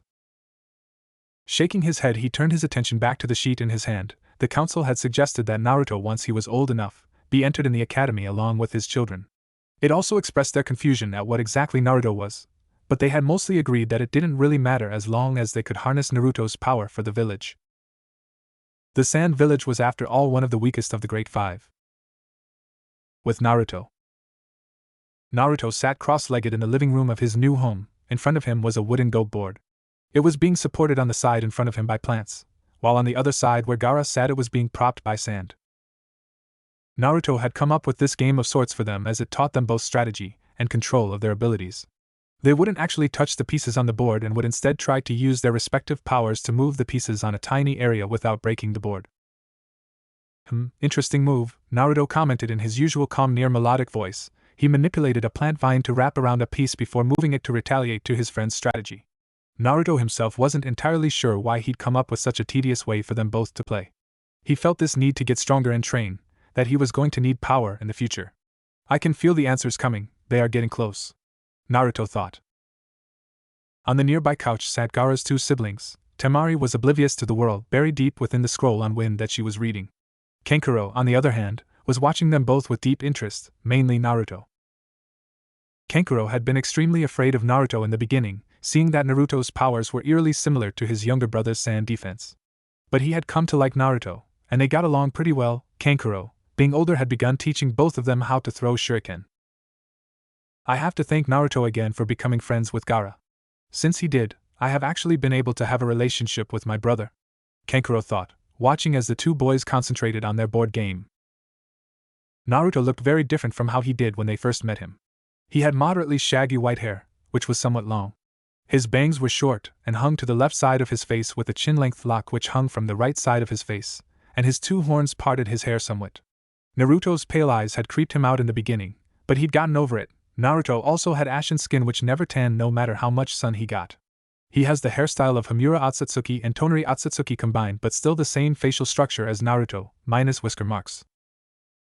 Naruto's clothes had also changed from the rags that he had worn 4 months ago. Gaara had insisted that Naruto wear proper clothes. Naruto had nothing wrong with that, and both had gone shopping, taking a good deal of money with them from the house the second day after Naruto came to the mansion. Kankuro and Temari had feared Naruto and Gaara back then, and were just happy they were out of the house. I'm willing to bet they probably had to threaten someone to give them Naruto's new clothes, Kankuro mused, as people were still terrified of them, now calling them the Demanju, demon duo. Naruto had chosen clothes that were similar to the garb worn in Suna, but with his own style. He had selected a white kimono, pale green sash, and black sandals. Kankuro honestly thought he looked pretty good in it. I win again, Gaara and I-san, Naruto said, laughing at Gaara's annoyed expression, having lost yet another game to his friend/brother. Gaara and Naruto had decided to become brothers as they felt this unexplainable bond between each other. Want to go again? Naruto asked, and before Gaara could answer, Kankuro cut in. You guys want to go out and eat? I'm hungry, what about you? He asked. I'm fine with that, what about you, Gaara? Naruto stood up and stretched, the plants holding up the board sliding back into the ground. Let us go, Gaara replied in his usual straight-to-the-point tone, lacking its usually threatening undertone. Naruto had helped Gaara deal with the insanity that had been slowly consuming him, and being able to sleep probably helped too. Kankuro nodded, and they left the room, leaving Temari engrossed in her scroll. They quickly left the large mansion, arriving on the street outside. People spotted them and backed away, scared of the two demons with their brother. No one dared threaten them. The demons were perfectly capable of defending themselves, and it was now illegal to bother either of them. The trio ignored the looks and made their way to one of the more popular restaurants in town. So Naruto, what are you planning to do later on in life? I know me and Gaara, as well as Temari, will be enrolling in the academy, Kankuro said, turning toward Naruto as they walked. Naruto's pale eyes turned to him, and Gaara was paying attention, wanting to know what his friend planned to do. When does the academy start? Naruto questioned, at 8 years old, was Kankuro's reply. Most likely I will join you at the academy unless something changes, Naruto trailed off, gaining a thoughtful look on his face. Naruto and I-san, can you please explain why you seem to think something is coming? You keep referring to something, Gaara asked, his curiosity evident in his voice. I don't really understand it myself, Gaara. I have this feeling that the answers to my questions are coming. I don't know how else to explain it, Naruto replied. How is Shikaku today? Naruto asked, looking toward Gaara. Sleeping again, it's almost all the lazy raccoon does, Gaara said and suddenly winced. Okay, he's awake, Naruto grinned. Yelling again? Yeah, Gaara replied, holding a hand to his head. Gaara's relationship to the tanuki within his head had improved dramatically. Shikaku had pulled him into his head a week after meeting Naruto and introduced himself, apologizing for trying to break out all the time and torturing him. Shikaku had explained that he wasn't his mother, and had gone on to tell Gaara the true story of his mother and how she loved him. Gaara had gone into a rage, wanting to kill his father for lying to him and genuinely losing any sort of caring he had for his father. Naruto had been the only thing that prevented him from attempting to kill his father, which he was grateful for, not wanting to lose himself to his emotions, as well as possibly dying. He wasn't strong enough to kill his own father after all. Shikaku had told Gaara his name and promised to take care of him. Gaara had surprised the tanuki that day, asking if they could be friends. Gaara at the time still didn't fully understand the meaning of friends, but he wanted to be friends with the beast regardless. Do you have to yell all the time, Shikaku? Gaara complained, only causing the mischievous raccoon to grin and yell louder about absolutely nothing. Gaara muttered, holding his head with both hands now in a way that was reminiscent of his insane rages. Naruto raised an eyebrow. You know you can cut the connection to Shikaku, right? He did say you could do that. Gaara facepalmed before cutting the connection to his insane inner demon. Thanks. Naruto nodded. Ah, we are here, Kankuro said, and so they had. Reaching the front doors of the restaurant, they walked in and found a table. The villagers within saw them but kept quiet, letting them be. It was a couple of moments before a waiter came to their table and quietly laid out menus for them. Naruto picked up his and browsed, ultimately settling on barbecue. Gaara got rice and Kankuro had some ramen. Giving their orders to the silent waiter, they waited patiently for their food to arrive. So Kankuro, how is training with puppets going? Naruto asked, gaining Kankuro's attention. The young boy's expression became excited. Awesome! Puppets are so cool! Lady Chio is training me, and while I'm rather bad at some things, I think I'll become a great puppet master one day. Kankuro replied ecstatically. Naruto smiled. You said you were learning to connect chakra to the puppets? Naruto asked, a grin on his face. Yeah? Can you connect one to that lady's drink? Kankuro smirked as he caught on to Naruto's plan. Oh yeah, easy. Do it. A nearly invisible string shot out of Kankuro's finger and flew through the air until it latched onto the glass of the lady a couple of tables over. Kankuro waited until the lady went to grab her drink before moving it out of the way. Naruto and Gaara to an extent burst out laughing while Kankuro fought to keep down his laughter at the lady's shocked expression. He needed to concentrate on keeping the connection to the glass. The lady went for her drink again, and he moved it just out of the way once more. Her expression became angry, and she continued to grab for the glass. By the time she realized it was Kankuro's doing, Naruto and Gaara were laughing hard. Kankuro could see her rage at the prank in her face. It was amusing to see it quickly disappear as the woman realized just who was sitting at the table. Two of the Kazekage's children, and the boy who had killed countless villagers is enough to stop anyone in their tracks. Kankuro turned back to the table as the waiter arrived with their food and they dug in with gusto. 1 week later. Hey Naruto, here are the scrolls you asked for, Temari said, handing the horned boy a bag full of scrolls. Thank you, Temari, Naruto replied, taking the bag from her and sitting down on the couch. Naruto had decided he needed to have at least a basic understanding of chakra and shinobi life before he enrolled in the academy. He had the free time, and this was a productive way to spend it. Gaara sat in the middle of the living room mat a few feet off, sand swirling in a mesmerizing pattern around him. He had his hands held apart as he attempted to form his sand into different complex shapes as fast as possible, finding it immensely entertaining. At first, he created a sphere, then a square, triangle, kunai, shuriken, sword, book, bowl, knife, and then a spoon. Temari smiled as she watched her sibling and his friend go about their activities, Gaara working hard to get a better understanding of his sand and Naruto reading intently. You two don't mind if I invite a friend over, do you? Naruto looked up from his scroll at Temari, seeing her unsure expression. I'm fine with it, Naruto replied before returning to the scroll. Gaara stared at her oddly for a moment before a small smile came to his face. Sure, Temari Wani-san, he said before returning to shaping his sand into a castle bit by bit. Temari smiled at the irony, Gaara making a sand castle. He'd have never even thought of something like that 4 months ago. Nodding, she made her exit, heading toward her friend's house to invite her over. A couple of hours passed as Naruto continued to read his scrolls. Gaara eventually moved outside and practiced throwing shuriken at the targets in the backyard. Naruto was distracted from his reading by the sound of the front doors opening. Laying down the scroll, he stood and moved through the halls. He was curious as to who Temari had brought into the mansion. Usually, no one beside him and Gaara's siblings were in the estate. Yes, Gaara's father was here, but they rarely saw him. Walking through the doorway into the entrance hall, Naruto spotted Temari talking to her friend who looked somewhat scared. It was a girl around their age with dark brown hair, almost black. Her hair was shoulder length, and she had hazel eyes. She was wearing a kimono similar to Temari's. Upon seeing him, the girl froze and stared at him, taking in his strange features. Naruto stood calmly, watching as Temari reassured the girl that he wasn't dangerous. Once she had calmed down, he spoke. Hello, my name is Naruto, nice to meet you. He gave a small bow to the girl. Hi, my name is Chinami Koki, and nice to meet you.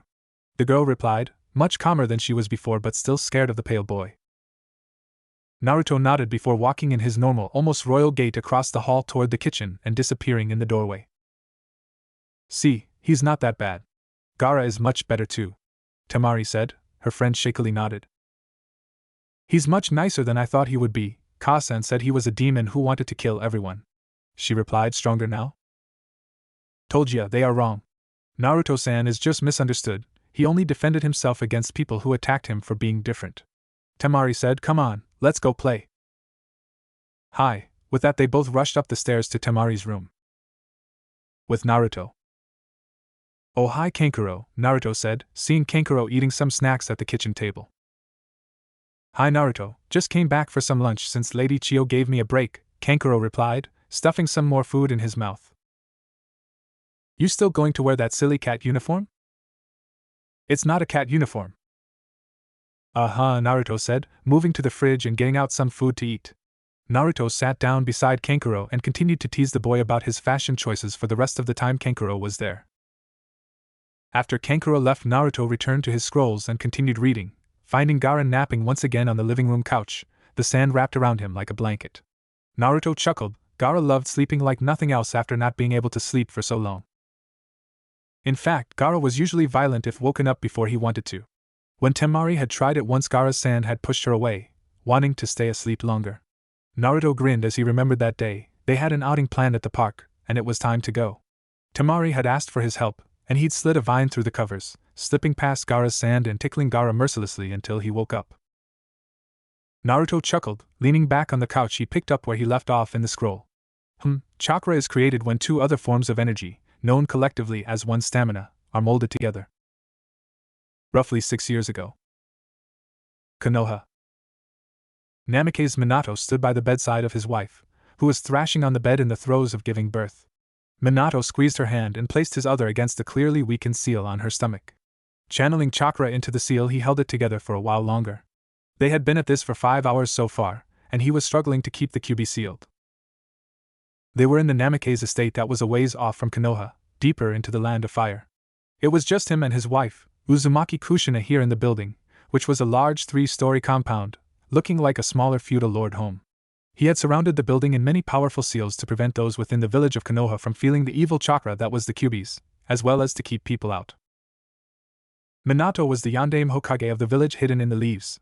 He had married his wife, Kushina, in secret to prevent her from being used as a way to get to him. The only people that knew were a couple of Kushina's friends, Minato's sensei Jiraiya and Sarutobi, the last Hokage. Minato had a sense of foreboding, and he offered a quick prayer to Kami in hopes nothing went wrong with the birth of his son. He focused more chakra into the seal, squeezing Kushina's hand in support. I'm going to kill you, Minato. I'll neuter you with a freaking spoon! Kushina screamed, nearly crushing her husband's hand. Minato's sweat dropped at his wife's yell, but he didn't respond. Instead, he stroked her hair as she continued to work to bring their son into the world. You are doing good, princess. Almost there, Minato reassured his wife. Ah! The fiery redhead screamed as she gave one final push. Minato released his wife's grasp, and used both hands to lift up their child. Minato held the frail infant gently as he grabbed a blanket and wrapped the surprisingly silent child in it. As Minato slowly rocked the small boy, he noticed the 6 whisker marks, 3 on each cheek. It must be from Kushina being the QB Jinchuriki, he mused. Please, give him here, Kushina rasped. Exhausted as she was, she still wanted to hold her child. Minato paused his thoughts and carefully handed their baby to his wife. He noticed that the infant had yet to open his eyes, which concerned him. His name will be Nakata, like we decided, Kushina said, much more firmly now that she cradled her child in her arms. The newly named Nakata cooed and snuggled closer to her, causing her to hold him tighter. Kushina and Minato took this time to observe their newborn child and smiled at their baby boy. He had the 6 whisker marks, beautiful tan skin and crimson spiked hair, the color of his mother's hair and the style of his father's. When the boy finally opened his eyes, his parents were amazed at their bright violet coloring. Kushina smiled brightly. Haha. Minato-kun, he looks more like me than you, she yelled loudly, having won the bet with her husband. Minato smiled happily, uncaring that he lost. I now have a son, something I thought I would never have. He has my face though, Minato countered, but Kushina wasn't paying attention anymore. Kushina tickled her son lightly. I am so happy to have my son in my arms, Kushina rejoiced. Pulling her son closer, she rubbed noses with her child, eliciting a soft giggle from the small boy. Congratulations, Kushina, you have brought our son into the world, Minato said, leaning on the bed next to his wife and smiling as he caressed the top of Nakata's head. Minato turned and looked at Kushina, who could only be described as a red-headed beauty with long, smooth, crimson-red hair going all the way to her waist, and violet eyes. She smiled at Minato as she slowly rocked their son back and forth. Hello, Sochi, Kushina said to Nakata as she stared into his intelligent violet eyes. Minato turned to his son, pride clear on his face. Welcome to our family, Nakata. Rest Kushinaheim, I'll go wash Nakata, and check to make sure that he's okay, Minato said. He reached for the newborn to go give him his first bath. As he carried his son toward the door, Kushina smiled as she watched them go, and then laid back exhausted against the bed. The fiery redhead stared up at the ceiling, a peaceful, delighted smile on her face. Things had been rough up to this point in her life, but she finally had the family she had always wanted. Her precious Nakata was here in the world, and she would take care of him. He will not have to go through the suffering I had to in my life, she thought with determination, the memories coming back to her. She didn't remember as much as she'd like about her family, the Uzumakis. She was sent to Konoha to be the new Jinchuriki as Mito got older.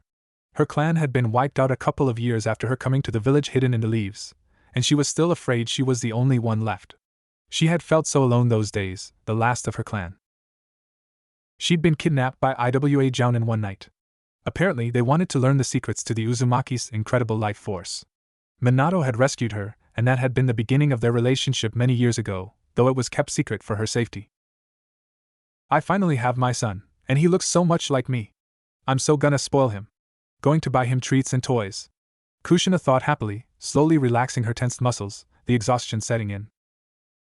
She was ripped out of her thoughts as she heard a tremendous crash. Not a second later the wall to her room was blown through by a large mass of fast-moving yellow that flew across the room and into the other wall. She realized it was Minato, who was tightly holding on to their air and bleeding from his mouth.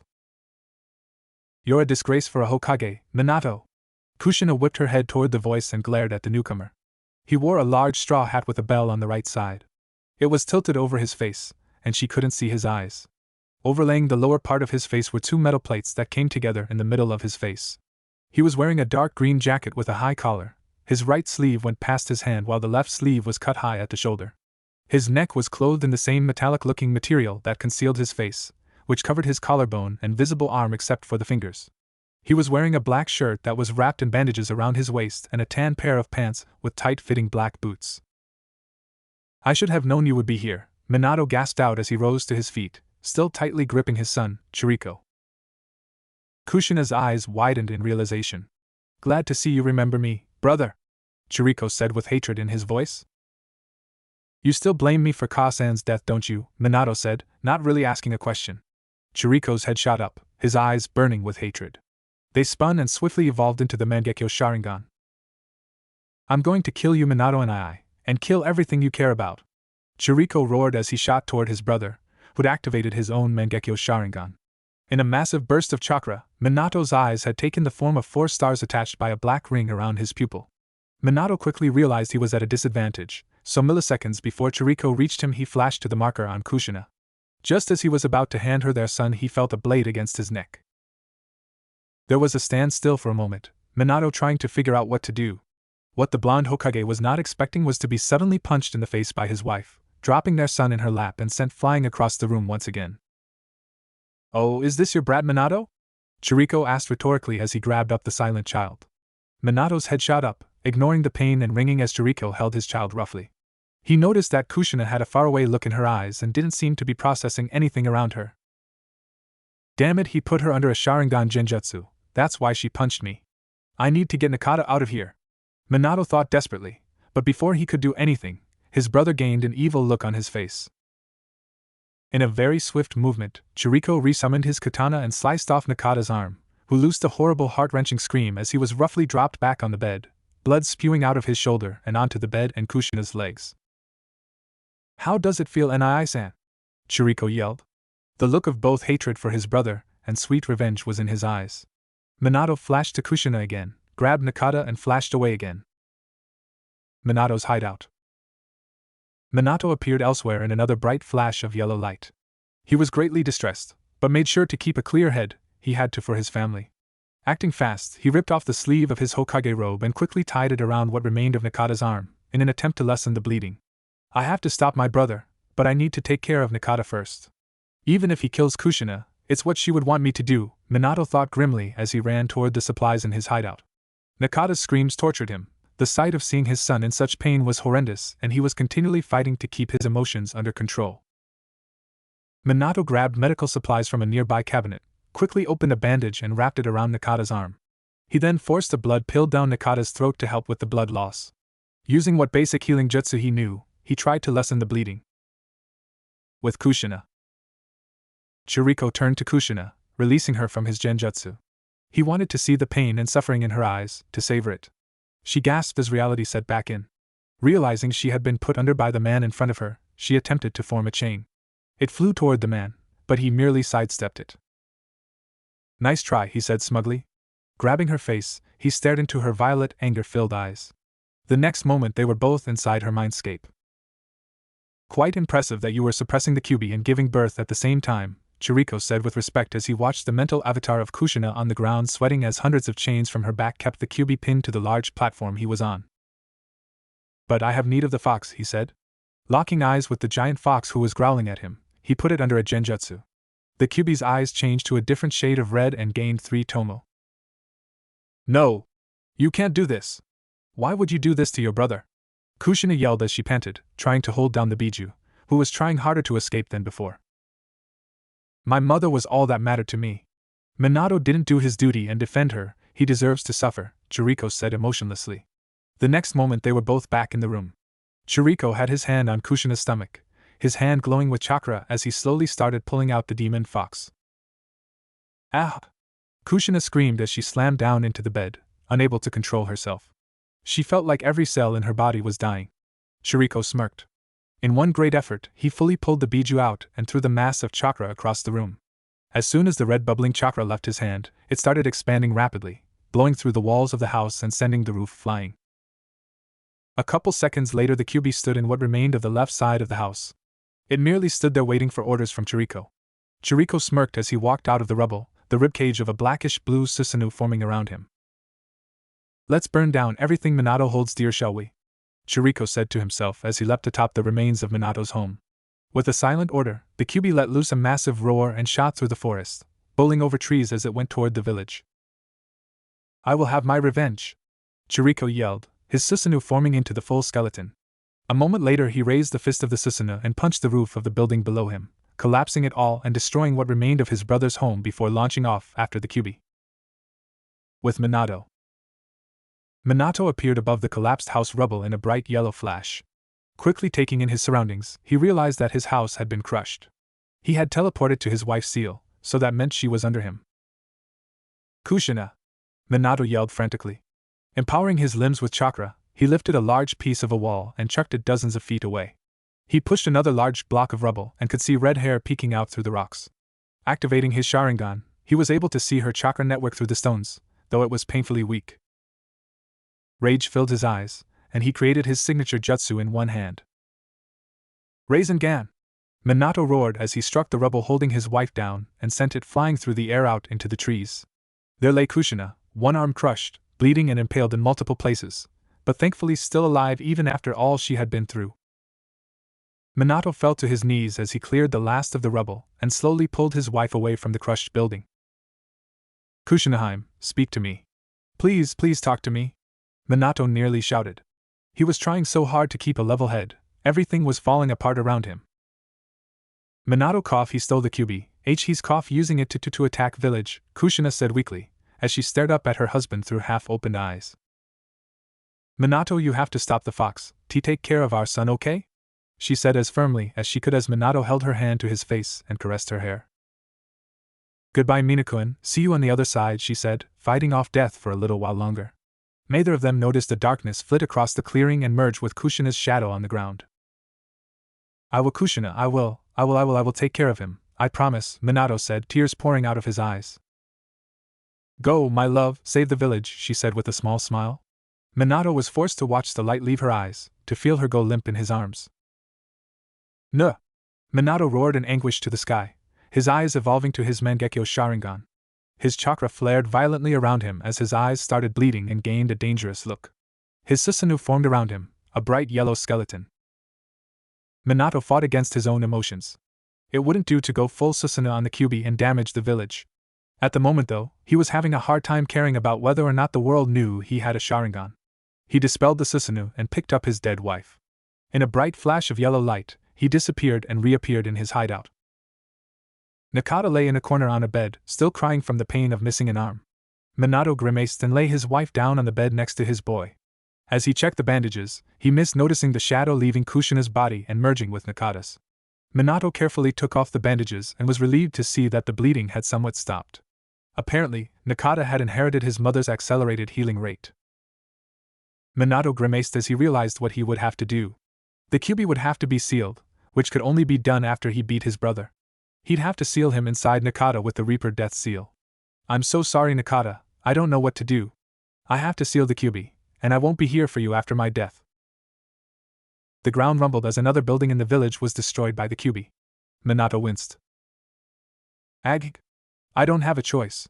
I have to do this. You will regain your arm from this, Nakata.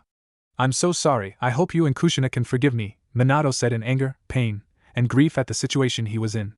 Nakata looked directly up at him, his violet eyes already containing pain within them.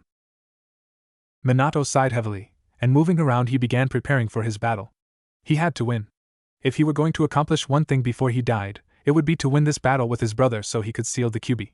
I don't have time to prepare things for Nakata. Every moment I wait more people die. Screaming expletives, Minato punched a literal hole through the wall of his hideout, his emotions threatening to break out again. Who's there? North entrance of Konoha a few moments before. It was a warm, calm summer night in the hidden village of the Leaf. Lights were seen all around the village as the people went about their lives unaware of what was about to happen. The Kyuubi plowed through the forest, ready to unleash its fury upon the unsuspecting village. A moment later it reached the walls and rammed into them. They stood the first assault, barely. The huge beast roared powerfully before headbutting the walls again and breaking through, starting its destruction of the village. Swinging its tails and using its paws, the Kyuubi laid havoc to the nearest buildings, rapidly moving through the town. An eye for an eye is never enough. Never, never, never, Chiriko said to himself as he alighted on the walls, watching the Biju charge into the village, destroying everything in its path. Sarutobi. Sandaime-sama, the Kyuubi has appeared in the north part of the village, and Anbyu said as he bowed to the Sandaime Hokage. Yes, I heard it. Summon the forces and evacuate the civilians. We must push it out of the village and wait for the fourth. The retired Hokage said resolutely, strapping on another piece of his armor. Where on earth did the Biju come from? Minato Namikaze appeared on the top of the Hokage monument, having finished his preparations to fight the Kyuubi. Looking around, he quickly spotted the colossal rampaging fox. Minato suddenly sensed danger close by and quickly ducked and spun about in an attempt to kick out the feet of the person he knew was his brother. Chiriko backflipped, his sleeve and jacket whipping through the wind as he landed a few feet away from his brother, wearing an evil grin on his masked face. Minato said nothing as he shot forward. Dodging a swing from his brother, he attempted to stab him in the chest with one of his kunai. Both of their Mangekyo was flaring, but for the first time, Minato noticed that Chiriko's Mangekyo was different from how he remembered it. Minato dodged his brother's fireball that flew across the carved Hokage images before crashing into the side of the first head. He has an eternal Mangekyo Sharingan. How in Kami's name did he get that? Minato wondered. Apparently, his shock showed on his face. Noticed my eyes, have you, Nai-san? Chiriko asked mockingly. Raising his straw hat, his distinctly different eyes flared and rotated at high speeds before slowing to a stop. 3 Chokutomo attached to each other in a circle, each having a black line connecting it to the edge of his eyes. Like them? I have gained the eternal light, something you will never have. Chiriko roared in triumph as he shot forward with his sword. It glowed and hummed with chakra as he attempted to slice his brother down the middle. Minato flashed away to one of his kunai on top of the third's head. He narrowed his eyes at his brother as the memories of how one got the EMS came back to him. You stole Tsusan's eyes, didn't you? Minato said flatly. It was the only logical explanation. Yes. And it was surprisingly easy. Chiriko yelled as he went through the hand signs for a jutsu, Katan, Gokameshitsu. Fire release, great fire destruction. Minato's eyes widened as Chiriko released as a massive stream of white-hot flames. There was only one thing to counter it, and by the time Minato decided on it, his body was already doing it. Katan, Gokameshitsu! He roared out as his flames clashed against Chiriko in a brilliant display of carnage and anarchy. They pushed against each other for a few moments before Minato disappeared in a flash of light. Chiriko's eyes widened a second before he felt a kunai pierce his chest, just barely missing his heart. He marked me with his seal. When? Chiriko thought as he coughed up blood, his mask sliding back to the sides of his face. Looking up, he saw Minato standing a few feet away. But what shocked him most was what his brother was holding. "You shouldn't have that. That should be mine," Chiriko roared. Minato was holding a large gunbai. It had been something Chiriko had tried to locate after killing their father, but he'd never been able to find it. Now he knew why. Minato simply grimaced. "Futon, gunbai gira to abu. Futon, gunbai great wave." Minato yelled as he swung the gunbai at his brother with all his strength. From the gunbai came a great wave of slicing air that flew toward Chiriko. Chiriko's eyes widened, and his Susanoo began to form around him quickly. He only got as far as the ribcage before the blast hit and sent him flying out across the village. An instant later, in a flash of light, Minato appeared flying through the air alongside him. Chiriko's eyes darted to his brother, but before he could react they both disappeared in another flash of brilliant yellow light. Just then an apartment complex was sent flying through the air by one of the tails of the Kyuubi. Miles from Konoha near the ocean. Minato and Chiriko tumbled to the ground near a three-pronged kunai buried to the hilt in a tree. They had both landed near the ocean on the coast of the Land of Fire. "Die, Minato!" Chiriko roared, the black flames of Amaterasu covering the ground as he got to his feet and his eyesight darting toward his brother. Minato's Sharingan saw the attack coming, and his Susanoo formed around him. The rib cage of his yellow Susanoo took the brunt of the flames. Minato's eyes burned and began to bleed, but he ignored it. Jumping behind the trees and out of his brother's eyesight, he released the Susanoo and dropped the flames to the ground where they continued to burn. Minato burst through the trees and attempted to nail his brother with his personally invented Rasengan. Chiriko saw the attack coming and back flipped out of danger, ignoring the pain coming from his chest. Chiriko hit the ground and stumbled as he almost collapsed from having one of his main arteries cut. Blood was pouring down his shirt. "No! No, I'm so close!" Chiriko raged. His chakra flared as his purplish-black Susanoo formed around him, quickly evolving. "See the true power of the eternal light. Konpurita Bodhi Susanoo, complete body Susanoo!" Chiriko roared out as his Susanoo grew to a massive height. It resembled a Tengu with outer armor. On its left side it had a long katana in a sheath that his right Susanoo hand was gripping the handle of. "I will not lose to you, brother!" Minato roared, his eyes flaring and bleeding profusely. While spinning violently, his yellow rib cage formed and quickly grew to a slightly shorter height than his brother's, glowing an ethereal golden color. Minato's Susanoo looked similar to his brother's, but his weapon was a large chain whip. With a roar, Chiriko drew his massive fiery purple katana. Slashing it through the air, he sent a crescent curve of purple chakra at his brother. Minato brought his massive hands up at the level of the slash, Chiriko smirking and thinking that Minato had no way to deal with this attack. Minato proved him wrong when two massive Rasengan formed in his hands, slamming into the chakra slash. "Kurama Rasengan!" Minato yelled out as he obliterated his brother's attack before launching himself across the terrain toward his brother's Susanoo. Pulling one hand back, he swung for his brother's face. So focused on nailing his target with his giant Rasengan, Minato didn't see Chiriko bring the sword around and cut halfway through his own Susanoo's torso. His eyes pulsed in pain, and it felt like every cell in his body was screaming. "This pain of using the Susanoo is getting worse, like father said it would," Minato grimaced. Bringing around his other Susanoo hand, he hit the other side of his brother's Susanoo face. Then both of their Susanoos dispelled from the strain and damage they had sustained. Minato fell to the ground and hit it hard. Chiriko flew through the air from the aftereffects of Minato's Rasengan. A few moments later, Minato pulled himself to his feet, moving toward where his brother had crashed. Must have run off. Not like him, Minato mused at not finding him there. He then popped his dislocated shoulder back in with a sickening crack and winced at the pain before taking a deep breath and disappearing in a flash. Moments before. With a sigh, Hiruzen ran forward and jumped out of his home office window and onto a nearby roof, looking around to get a better view of the village. He didn't even need to see the Kyuubi before he began heading toward its direction. The sheer evil presence of its chakra was so powerful that any ninja would be able to find the source with their eyes closed. As soon as he approached the great beast, the Kyuubi actually turned its head toward him, as if sensing his presence. What was even worse, my god, could it be? The Kyuubi's eyes held the Sharingan. How was that even possible? Kuchio's no Jutsu, come forth, great monkey king Enma. Not taking any risks, Hiruzen bit his thumb and summoned forth his greatest ally and weapon, Enma. Appearing through a small cloud of smoke, Enma's eyes widened when he saw the great demon ravaging the village in front of them. "Good lord, it's the Nine Tails!" he exclaimed, turning back to look at Hiruzen. "What is going on, Sarutobi?" "The Kyuubi has appeared within the village, and it looks like the beast somehow has a Kekkei Genkai," Hiruzen quickly explained, pointing back to the giant fox. Look! The Kyuubi has the Sharingan. Sure enough, with a closer look, Enma was able to spot the 3 Tomo eyes of the beast. I think the Kyuubi might be being controlled, Sarutobi. Biju cannot have Kekkei Genkai, Enma said as he winced from the crash of a flying building hitting the ground. Let's not waste any time, Enma. Hiruzen shouted out to his companion, completely not hearing what his partner said over the crash of another building. Transform and help me push the fox out of the village. Right. Here I go, Sarutobi. In another blast of smoke, Enma transformed into the famed black diamond staff and flew towards Hiruzen, who caught it out of the air and spun it around to face the 9 tails. Here we go! He shouted while pushing his chakra into the staff. Instantly, the staff expanded outwards at an incredible rate, shooting forth hundreds of yards in a second, all while growing as it went.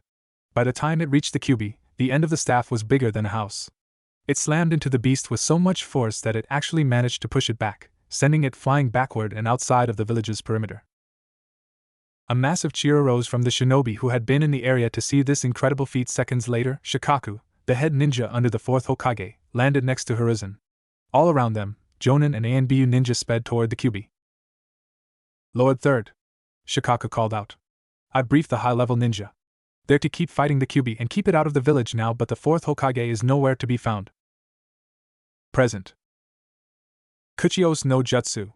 Minato yelled as he dropped on top of the Kyuubi with his summon Gamabunta, and pinning the Kyuubi onto the ground. The ninja surrounding the Kyuubi let up a cheer and Sarutobi sighed in relief.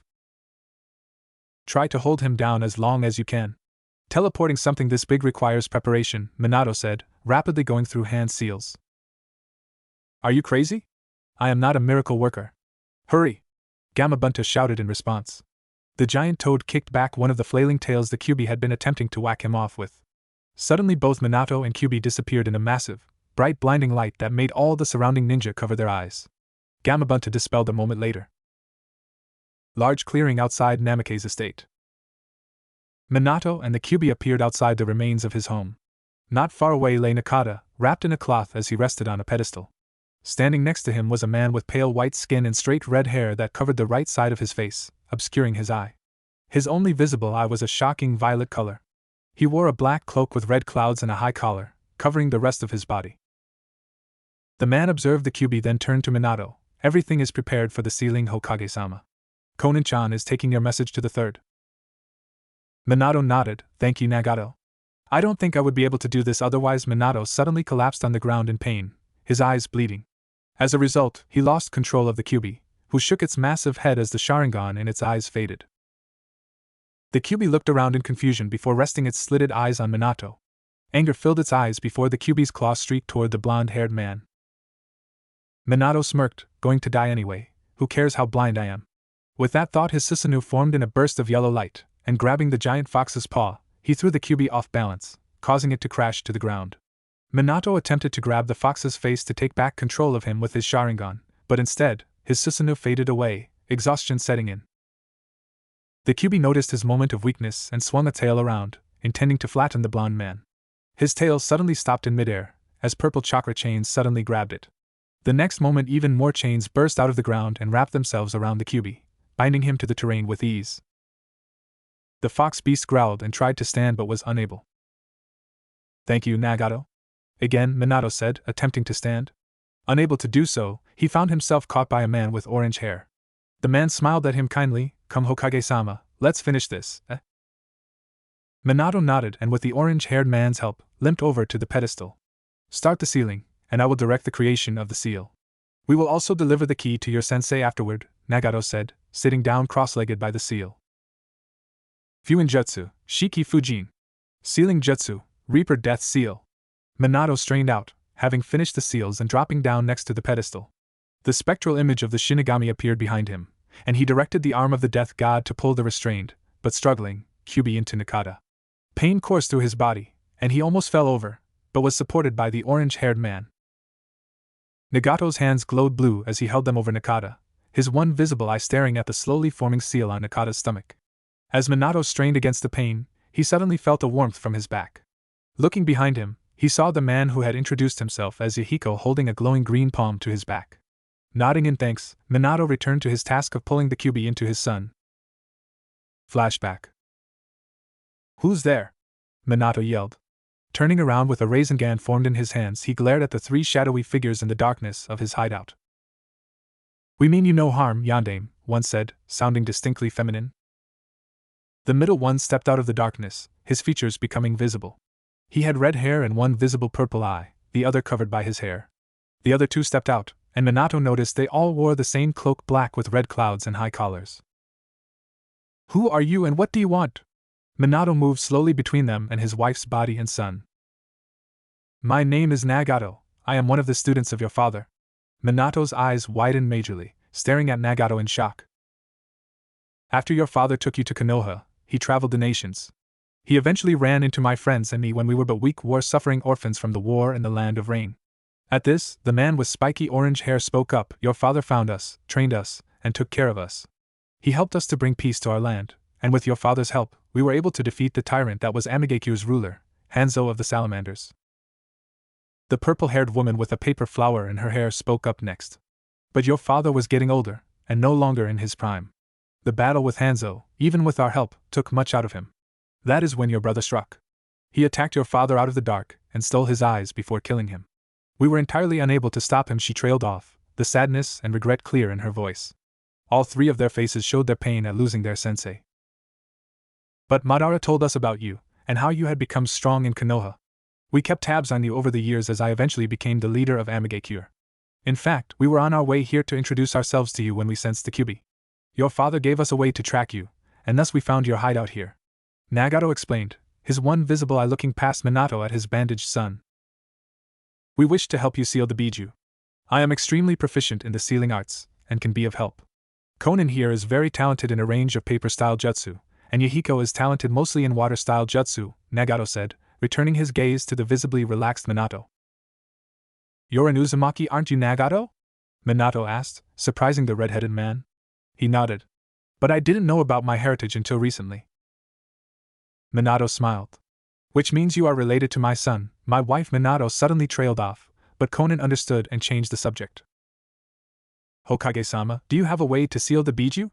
Presumably into your son? Minato nodded in response. I plan to use the Reaper Death Seal. Nagato nodded in understanding. If you wish, we can deliver a message to the third so that he understands what happened. Yes, I believe that would be best, Minato said, quickly pulling out paper and writing a letter to the third who most likely would take back up the hat after his death. Go to my mansion with Nakata and prepare for the sealing. After I defeat my brother, I will teleport the Kyuubi there. Thank you for your help. Minato still had some misgivings about the trio, but he felt that he could trust them. Understood, Konan will deliver the letter, Nagato said. Taking Nakata from Minato, they quickly made their exit, heading toward the Hokage's mansion. Here we go. Forgive me, Kushinaheim, Minato sighed before disappearing in a bright flash of light. End flashback.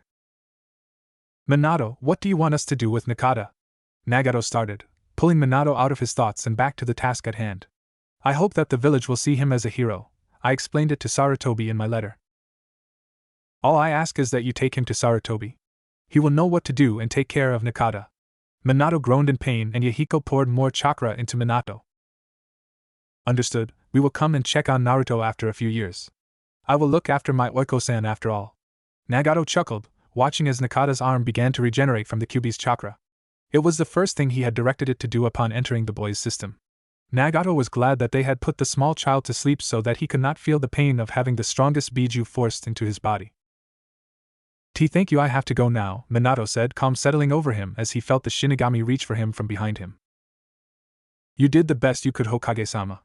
Perhaps we will see each other again in the next world, Yahiko said from behind him, stepping away as Minato's soul was removed from his body. Nagato and Yahiko saw his soul smiling before disappearing entirely. It is done, let us go, Nagato said, standing and picking up the red-headed whiskered boy. Yahiko nodded, and a moment later 4 chains shot out of Nagato's back. Slamming into the surrounding ground, they lifted him up, and he began moving through the trees, the chains acting as legs while he floated in the middle of them, carrying Nakata Uzumaki. Yahiko warped water chakra around him, and moving it under him, he stood on the surface of the water, making the water in a wave through the trees. He forced the water to follow after his childhood friend toward the Hokage Tower. With Sarutobi. We have not found the 4th Hokage, Lord Third. Our best guess is that he was killed when he killed the Kyuubi, a jonin stated as he stood next to the retired Hokage. Biju cannot be killed, he must have sealed it somehow. Until we find Minato and this is all worked out, I will return to the mantle of Hokage. Understood? Sarutobi said firmly, his face serious as he stared out across the destruction of the village. Not all of it was destroyed, but there was a giant trampled pathway from the north gate toward the center. Hi, Hokage-sama. All the ninja responded and saluted the professor. Sarutobi nodded. Continue searching for the fourth, also begin rebuilding and relocation. Look for survivors in the pathway of the Kyuubi, he ordered, then disappeared in a shunshin. The shinobi all nodded and vanished toward their respective groups to transmit and follow the third's orders. The third appeared in the Hokage office in a swirl of leaves. He didn't think he would ever be taking back up the hat, but for now, it was what was needed. Sarutobi grimaced as he thought about how many shinobi died today protecting their village against the Biju. Sarutobi made a mental note to check at Minato's house. Wait! Where is Kushina? Sarutobi's mind clicked into place, the direction of destruction, Kushina being the container, pregnant oh no no no and oh. Sarutobi left the village faster than he had ever before in his life, almost flying toward Minato's mansion, following the massive path of destruction made by the Kyuubi. She wasn't supposed to deliver for another month. Sarutobi nearly freaked, it all made sense now. Only a couple of moments later did he arrive at the decimated house that used to be Minato's mansion. Landing on top of the rubble, he searched around frantically, and a moment later he found the clearing. He saw a small pedestal with still burning candles on it. Confusion was written all over his face as he tried to understand what happened. Lord Third, my name is Conan, I'm a friend of Minato's. Sarutobi turned quickly toward the voice, seeing a lady appearing in midair, paper coming together to form her body before she alighted on the ground. Her orange eyes stared at him as he took in her features, purple hair with a paper flower and wrapped in a black cloak with red clouds. Much has happened, all will be explained. Kushina Uzumaki and Minato Namikaze's bodies have been delivered to the Hokage Tower. Sarutobi sighed deeply, they are both dead then. Conan picked up on his thoughts. Minato wrote you a letter before his death, which is also at the Hokage Tower. We arrived there just after you left, Conan explained. Sarutobi nodded and disappeared in a leaf shunshin toward his tower. Conan faded into paper and fluttered away. A few moments later Sarutobi appeared within his office, the room different from how he had left it. On the two couches laid the bodies of Kushina and Minato. Kushina looked in terrible shape, and Sarutobi could easily tell that both were no more. Sarutobi was suddenly turned toward his desk at the sound of a baby crying. Sitting on his desk was a small basket, and within was a red-headed infant, 3 whisker marks on each side of his face. Picking up the child, he noticed a scroll with the Namikaze crest sitting by the basket. Sarutobi carefully held the boy and opened the scroll. Hello Sarutobi, I regret to inform you that by the time you read this I will be dead. As you knew, Kushina was pregnant with our son, but things went wrong. I have never told you or anyone else this, but I have a brother, and I do know who my father is. I lived with him and my mother for 6 years before coming to Konoha. After Kushina gave birth to our son, my brother attacked, wanting revenge for our mother. My brother Chiriko believes that I let our mother die in an attack from IWA Shinobi years ago, which I didn't. Regardless, Chiriko blames me for her death and has hated me ever since. My brother cut off Nakata's arm, and as I was trying to stop the bleeding, he pulled the Kyuubi out of Kushina. Now I know this isn't usually possible. You see, our father was Madara Uchiha, and both my brother Chiriko and I possessed the Sharingan. At this Sarutobi nearly dropped the scroll and baby Nakata in shock. Getting control of himself, he set the baby boy back into the basket and continued reading. I kept my Sharingan a secret for many reasons. It is likely that Nakata will also possess the Sharingan. Sarutobi, I want you to take care of my son. I want the villagers to see him as the hero he is for containing the Kyuubi. When Nakata becomes Chunin, I want his heritage explained to him and his inheritance given to him. While the mansion was destroyed, the basement still remains. I would also request that you rebuild the estate for Nakata to use one day. I am genuinely sorry for hiding things from you, Sarutobi-senpai. I hope that you can forgive me. All I ask is that you care for Nakata, and make sure he has a good life. He must be known as Nakata Uzumaki until he is strong enough to defend himself. If his heritage is not kept a secret, then my brother will come back for him. Last thing, 3 students of my father are helping me with sealing the Kyuubi. The one named Nagato, is the new leader of Amigakure, and he is an Uzumaki. He will be returning to the village in a few years to check in and introduce himself to Nakata. That is all. Minato Namikaze Uchiha. Sarutobi did drop the scroll at this point, shock clearly on his face as he processed everything that he had read. Turning back to the boy, he smiled. I promise Minato Kushina that I will look after your son. Again, Naruto. Naruto nodded and began running around the training course as fast as he could. Nearby in the training field, the children of the Kazekage were practicing. Temari was working on low-level Winjutsu with her new fan, Kankuro was practicing with his puppets, and Gaara was figuring out how to make sand armor a workable concept. Baki stood watching over them all, and Naruto was sprinting around the outskirts of the training field. All of them had switched into training clothes, and they'd been training for several hours. They were all determined to get stronger, and Baki was struggling to come up with lessons fast enough. Baki had been uneasy about training them all when Temari had first requested it to her father. Baki had been in the office at the time, and he knew he would get assigned this job. Training the children of the Kazekage was a great honor, but it also meant he had to be wary of dying. 2 out of the 4 children could kill him if they really wanted to, both had killed hundreds of civilians and shinobi. The Kazekage had agreed to the request, predictably assigning him as their teacher until they entered the academy. That was 6 months ago, and all 4 of them had since grown much stronger. Baki had taught them how to channel chakra to their ears, eyes, and muscles to improve them. That had been when Naruto activated his dojutsu, which was, in fact, the Byakugan. The Kazekage had been ecstatic when he read Baki's report on their training. Naruto was definitely a significant asset to the village's military. Naruto's Byakugan didn't pulse out the veins around his eye like the Hyuga's clan Byakugan, surprisingly. The Kazekage had made the fact that Naruto's eyes were the Byakugan an S-class secret in the village. Only a few people knew this because the Kazekage didn't want spies from Konoha, or worse. Naruto, enough. Take a breather and then you will spar with Kankuro, then Temari with Gaara, Baki ordered, getting acknowledgments from his students. Hi Baki-sensei, Naruto replied, his voice flat and monotone. Baki kept his composure, used to Naruto's dislike of him. He didn't understand why Naruto seemed to dislike him, but it didn't worry him. Naruto followed orders without objection in regards to training, and nothing more was required of him for now. Naruto moved to a tree and sat down, the shade around him expanding as the tree literally bent over him. Naruto's control over all plant life still amazed Baki. The plants themselves seemed to want to protect him, and would defend him from harm without him even being aware there was a danger. It was very similar to Gaara's automatic sand defense.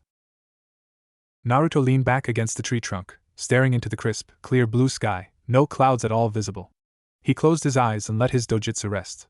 He practically always had it on because it didn't strain him, and being able to see everywhere was very useful. The beauty of it was that no one could tell that he'd activated it unless they looked closely and knew what to look for. Naruto let a faint smile come to his lips. He somehow knew that there was a specific reason for this. His sensei had given him what scrolls Suna had on the Hyuga clan, in which one stated that most beginner Byakugan users had to practice to extend their range past 100 meters. He'd found that his first day using it he could almost see all of Suna. With training he could see the gate guards. I can feel it, Naruto thought. Since the night he lost his parents, he could sense this being out in the far distance. Over time it kept getting closer to him, and he felt more at peace and calm as it got closer. Naruto awaited its arrival with open arms, knowing it would answer all his questions. Taking a deep breath he relaxed further against the tree, letting his aching muscles calm down. Naruto let down his guard, something that Baki-sensei had drilled into them never to do. But my guard is never down, even if I'm asleep the plants protect me, he mused. I wonder if I can get the plants to not defend me without having to constantly order them not to. I can only get so strong if they are always defending me, Naruto thought after a few moments. He loved the plants dearly, but it would be hard to grow if they would always save him from getting punched even though he had messed up. Naruto, come to the center for your spar, Baki called. Naruto opened his eyes, his dojutsu activating in a pulse of chakra. His vision became shades of gray, expanding and enabling him to see everything around him. His vision darted over to Kankuro as he stood up, rotating his view around the boy, looking for anything unusual he would need to know in the fight. He kept his face blank as he noticed that the Kankuro standing in front of him was a puppet, Kankuro hiding inside the bandages on the puppet's back. It would seem Kankuro has learned a new technique, Naruto thought as he stopped in the starting spot and waited for the spar to begin. At the edge of the sparring area sat Gaara and his sister on a bench of sand. Hajime. Both Naruto and Kankuro didn't move, Naruto seemingly staring at nothing while in truth he was analyzing Kankuro from all angles and even from within the puppet, seeking to find all the new hidden traps. Kankuro meanwhile was preparing to attack. He wasn't good at this technique yet, and most likely he would need to separate from his puppet as soon as the fight got going. It was, after all, very hard to see what was happening when inside a cocoon of bandages. Naruto did something that confused his opponent and the onlookers. Bored from waiting for Kankuro to attack, he sat down cross-legged, his hands in his lap. The next moment he closed his eyes, looking like he was meditating. Kankuro scowled. Moving his puppet forward, he threw kunai at Naruto. Naruto visibly concentrated, his face scrunching up, but he didn't move. Temari and Baki became concerned that the kunai would hit the pale white-haired boy. The kunai flew closer, and the plants did not appear as they usually did. Naruto relaxed, his eyes still closed. He pushed himself off the ground onto one hand, dodging every kunai, one just barely missing his arm he was using to support himself. I forgot that he can see everything. He could see that coming even with his eyes closed. Kankuro thought in annoyance. Dodge this then. Kankuro gave up on tricking Naruto with his puppets, knowing he had figured it out already. Jumping off his puppet's back, he manipulated it into firing hundreds of Saban. They weren't all entirely accurate, but most would hit Naruto. He was still learning this after all. Naruto's eyes were still closed as he watched the incoming attack, deciding that practicing more skills would be beneficial to his development. He went through hand seals, backing up to gain more time from the incoming Saban attack. I could have the plants defend me, but I am determined to learn other skills. Futon, Detapa, Wind Style, Great Breakthrough. Naruto called out, taking a deep breath before expelling a moderate-sized gust of wind. Baki's eyes widened at the size of the technique. After all, Naruto was only around 6 years old. He shouldn't be able to perform that technique to such a large extent. But then again, I'm comparing him to human standards, and we aren't sure he's human, Baki mused. They had previously tried to get blood samples to test. Every attempt had been futile, and several people had lost their lives. On the training field, Naruto's jutsu blew the Senbon away before continuing on toward Kankuro, who leaped as far out of the way as possible with his puppet. The wind burst continued on before impacting with the sturdy walls of the training field and dissipating. Kankuro turned back to Naruto to ask him how he did that when he found Naruto in front of him, his hair whipping around his face and horns. Naruto's fist was on a crash course with his face, and he was woefully unable to dodge. The impact sent him flying backward a couple of yards. Winner, Naruto, Baki called out, stopping the match. Naruto walked over to Kankuro and offered his hand, helping him up. That was amazing, Naruto. I'm not even mad that I lost, Kankuro said, picking his discarded puppet up. Not like I would have won anyway if he had used the plants, Kankuro mused. Those plants were freaking strong. He'd seen them from the mansion when they restrained the demon Gaara had turned into. Please clear the field, you two. It's Gaara's and Temari's turn, Baki said. Both nodded before moving to the sidelines. Naruto raised an eyebrow at Gaara's bench that fell apart into sand and followed him. Well, can't let him do me up now, can I? Naruto thought, pointing both open palms at the ground. Kankuro watched as a large couch formed out of soft plants and vines in a matter of moments. Naruto smirked and sat down, gesturing for him to follow, which he did. You two in your competition with your powers, Kankuro shook his head, turning to his two siblings standing in the middle talking to Baki. Well, I can't let Gaara and Aizen do better than me, can I? Naruto returned. Kankuro just chuckled, focusing on the match that was just starting. Hajime. Temari immediately went on the offensive. Pulling her fan off her back, she swung it as hard as she could, creating a decently sized force of wind. Gaara narrowed his eyes at the attack. It wasn't a powerful attack but would still hurt if he allowed it to hit. He knew from experience how much it would hurt. Naruto had convinced him to go through training without his sand on some days, and Naruto wouldn't use his plants on those days. In spars, Gaara had gotten hurt for the first time in his life, and it had been a new experience. Gaara found he preferred not getting hurt when possible. Gaara's sand thrust up out of the ground, swirling around him. The cutting air from his sister impacted into it harshly, but it never stood a chance against the yokai-reinforced sand. Temari grimaced, trying to think of a way to defeat her brother. Her face lit up a moment later. A shinobi must use all options available to them, that's what Baki-sensei taught us. With that in mind, Temari shot off as fast as she could, which was decently fast for her age. Gaara raised an eyebrow at her direct attack, his arms crossed. He hadn't moved since the start. His sand lurched up in a fist shape toward Temari. His eyes widened when his sister didn't dodge or retaliate, just continued running head-on at his sand. Gaara pulled back the sand before it hit his sister, not wanting to severely injure or even kill her. He did not have absolute control over his sand, and there had been a lot of force in that attack. Temari smirked as she saw her plan was working. Yanking off her fan in one quick swing, she fired another burst of wind at her sibling. Futon, Kazakiri no Jutsu, Wind Release, Wind Cutter Technique. Temari cried, unleashing the most powerful attack she had so far at her younger brother. Gaara's eyes narrowed, realizing she was taking advantage of the fact she was his sister, and he cared about her. Gaara growled as the sand swirled around him fiercely before encasing him in a sand dome. The wind attack clashed harmlessly against the sand, and Temari frowned. Gaara's sand was still much faster than her wind, her attacks wouldn't be enough to cut through. Temari tried to move and found both her legs stuck. Looking down, she found sand creeping up her legs. "I win Temari Wani-san," Gaara stated, the sand wrapped around him falling to the ground. Temari sighed, "I give up." "Winner, Gaara," Baki yelled out, a tad unnecessarily.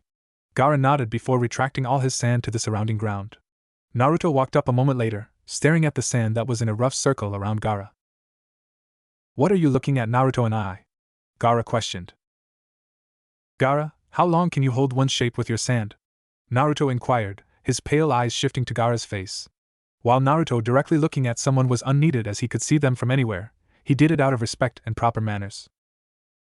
"A couple of hours, I haven't tried longer than that," Gaara responded, confused. "Could you perhaps form some sort of container out of your sand to hold the rest of it? To carry it around with you?" Naruto mused, a thinking expression on his face. Gaara's eyes widened slightly in an understanding of what his friend suggested. Concentrating, he focused on a large gourd, as it made the most sense to him to carry all his sand in something like that.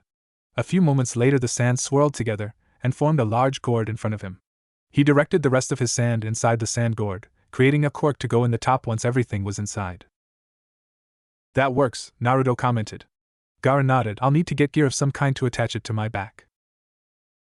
"I can help with that," Baki commented. Gaara only nodded in response to his sensei. Next day, Gaara and Naruto walked down the street of Sunagakure, heading toward a restaurant. The villagers ignored them, glared, or moved out of the way. It didn't matter to either of them, they had each other as friends, and the rest of the world's approval was unneeded. "Gaara and I, do you think there is a place out there where people like us can go and not be judged? Not be feared?" Naruto abruptly asked, surprising his friend. Gaara didn't immediately answer, taking a few moments to think about it as they strolled down the street. Gaara now carried around the large gourd. He had a wide leather band from his left shoulder to his right hip with which he had attached the sand gourd to his back. "I'm not sure, Naruto and I've never heard of such a place," Gaara responded eventually. "If there isn't, would you want to help me create it?" Naruto asked, a small level of childishness coming into his voice. They were after all almost 6 years old, and even with everything they'd gone through, they were still children. Gaara smiled widely, one of the things he had only started doing after meeting Naruto. There was just something about Naruto that made him happy. "Of course, Naruto and I would love to," Gaara replied sincerely. "Awesome. It'll be a village, away from all those who hate people who are different. A place where those that want a place to fit in can come to. A place they won't be judged and hated but loved and cared for," Naruto declared excitedly. "I promise I'm going to make such a place one day." Naruto's eyes shone with determination to bring about his new goal. "I will do my best to help you reach your goal, Naruto and I-san," Gaara said calmly. Upon reaching the door to the restaurant, he pushed it open and waited for Naruto to walk through. Naruto thanked him, and they sat down at a table. "Gaara, it's getting close. I can feel it almost here now. Maybe it will help me complete my goal," Naruto said. Gaara nodded. He was also curious as to what it was that Naruto could feel coming. He'd expressed at one point that he thought it was perhaps his parents, then become depressed for a while, wondering why they would have abandoned him in the desert. Gaara turned as the waiter stopped at their table. Both Naruto and Gaara shared a look at the anger and hatred they could feel coming from the server. He apparently didn't like them, and after they ordered, the man quickly left. "I wonder why he hates us," the woman from last week said. "I killed her daughter," Naruto commented almost absent-mindedly. While Naruto wouldn't resort to killing as his first solution, he had killed many villagers that had attacked him. Gaara nodded, being on the same boat as Naruto, and having killed many villagers and assassins that had attempted to take his life. Naruto turned back to Gaara, coming out of his musings. "Read something interesting recently.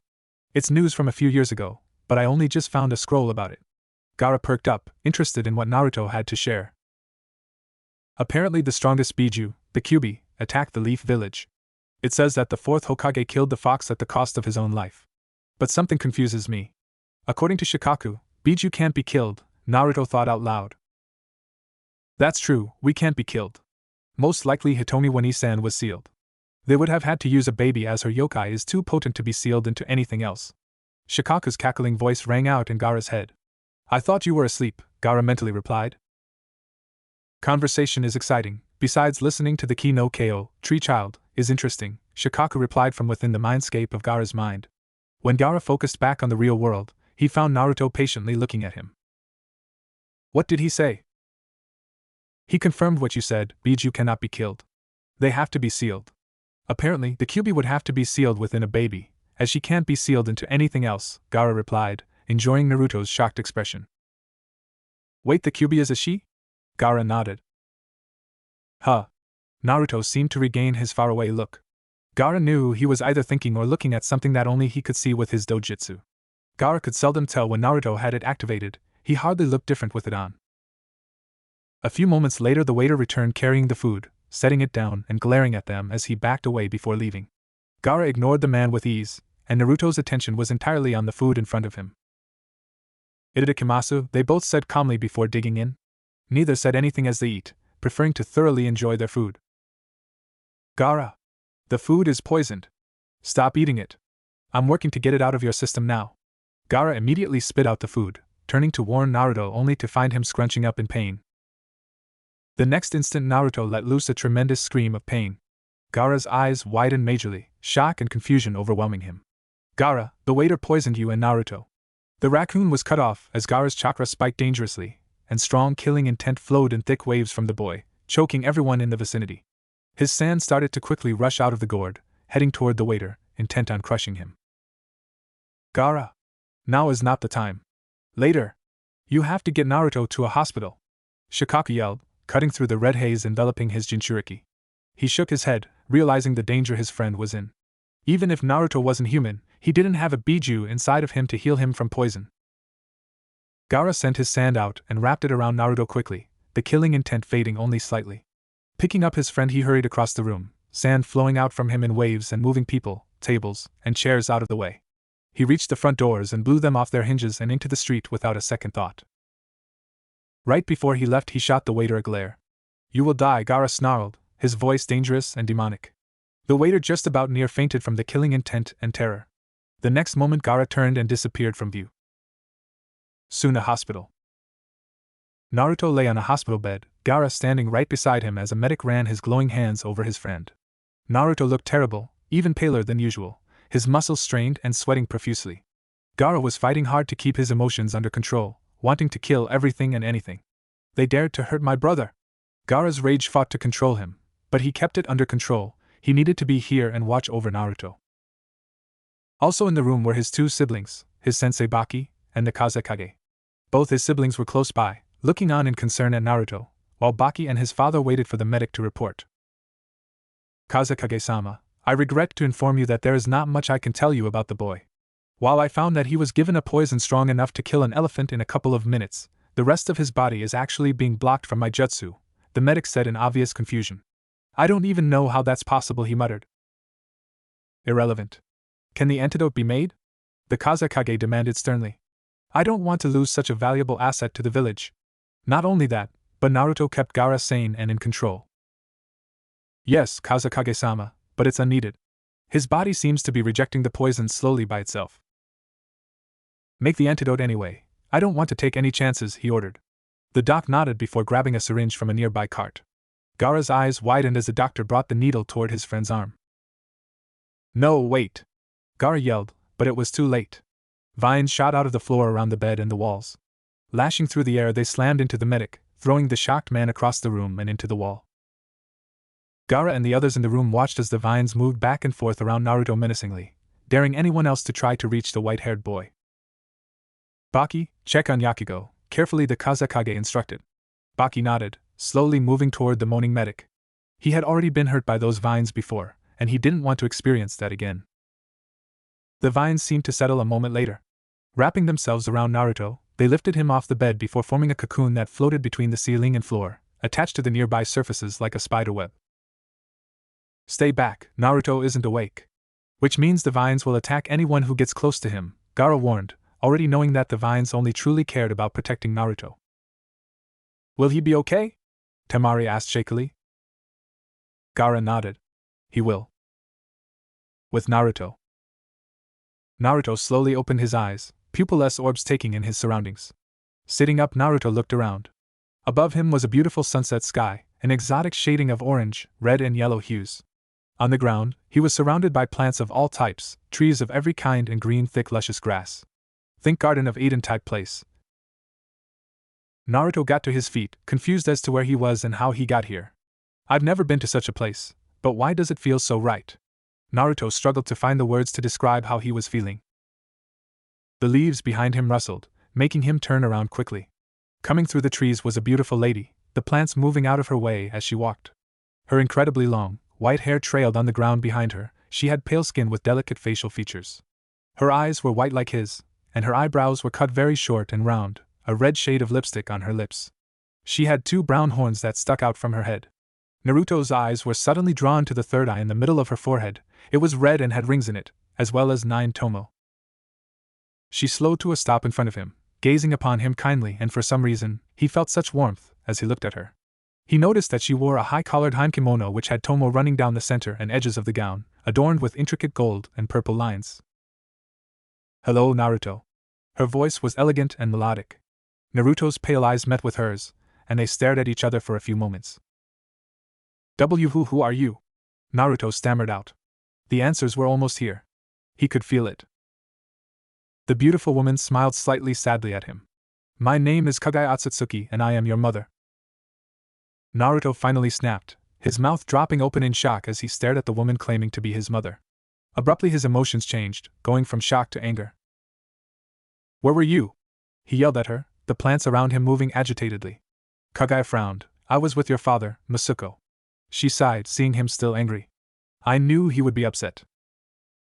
"Naruto, I have a lot to explain to you. All of your questions will be answered." Her eyes teared up slightly. "But Naruto, I did not stay away because I wanted to. I love you so much, Naruto. It has taken 6 years before I could finally talk to you." Naruto's anger faded and he began to tear up and cry. He knew that she was right. He could feel that she was his mother, and her saying it only confirmed it. "And as she says she loves me? She didn't stay away because she doesn't want me," Naruto thought joyfully. Kagaya fell to her knees and stretched out her arms toward her son. Naruto ran into her embrace, and they hugged, crying in happiness and relief. "I love you so much, Masuko. I'm never going to let you go," Kagaya purred into his ear, holding him tightly in her embrace. "I love you too, mother. I could feel you coming. I am so glad you are here," Naruto cried, soaking her elegant robes. But Kagaya didn't care about her dresses.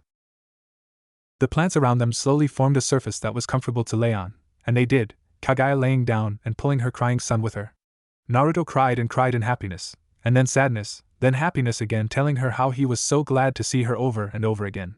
She continued to reassure him that she was never leaving. "I'm so glad to finally get to see my baby," Kagaya thought. Later, Kagaya rested against the plants, cradling the sleeping Naruto in her arms. She felt so calm, so at peace to finally be holding her son in her arms. She knew the life he had gone through thus far, and she was proud of him, of his want to get stronger and make a place for those that are scorned. She knew the challenges Naruto would eventually face, but that wasn't now. Kagaya felt the change in the air, the warmth of the plants changing ever so slightly. She felt a connection form within her mind. The next moment she felt meaning and thoughts being communicated to her. "Yes, I agree with you, dear. Our son is going to be very strong. I'm so proud of him, and I know you are too," Kagaya thought. Her response was a definite feeling across the connection. She smiled, knowing her husband was happy that he had finally been able to move her entire essence inside Naruto. Her husband had found Naruto's aura on Earth 3 years ago, when Naruto lost his adoptive parents, for that was the first time Naruto flared his chakra. It had taken so long to find Naruto because her husband didn't deal well with deserts and his connection to the world wasn't as good in them. He had immediately moved a significant amount of power to the desert to protect their son while he focused on establishing a connection between their son and her. The process took 3 years overall because she contained such a massive amount of power. It was much harder for him to transmit her into their son when their son was in the desert, a place that lacked plant life. Kagaya felt the mental prodding from her husband and sighed. "But he looks so adorable sleeping. He's not going to be a young child for much longer, you know." She received a feeling of understanding from her husband. Kagaya pulled Naruto closer as he subconsciously snuggled into her robes. She cooed to him in his sleep, stroking his white hair and running her hand over his horns. "His horns are so big for his age," Kagaya said proudly. Okay, I'll wake him up. You're so impatient, dear." Kagaya chuckled at the excited prodding from her husband. Sitting up, she pulled Naruto with her. Wake up, Masuko, we have much to talk about, Kagaya said softly, running her hand through Naruto's somewhat long hair. Naruto murmured, curling up into a smaller ball close to her.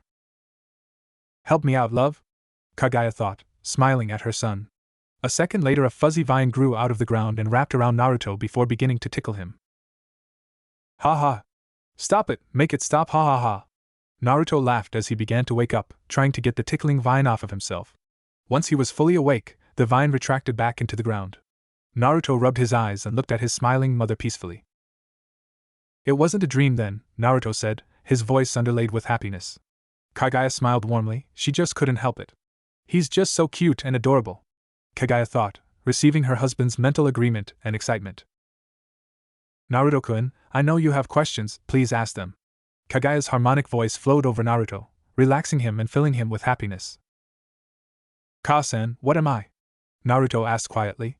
He had so many questions, but that was what came to mind first. I think that would be best explained by explaining what I am. I'm not human and neither is your father.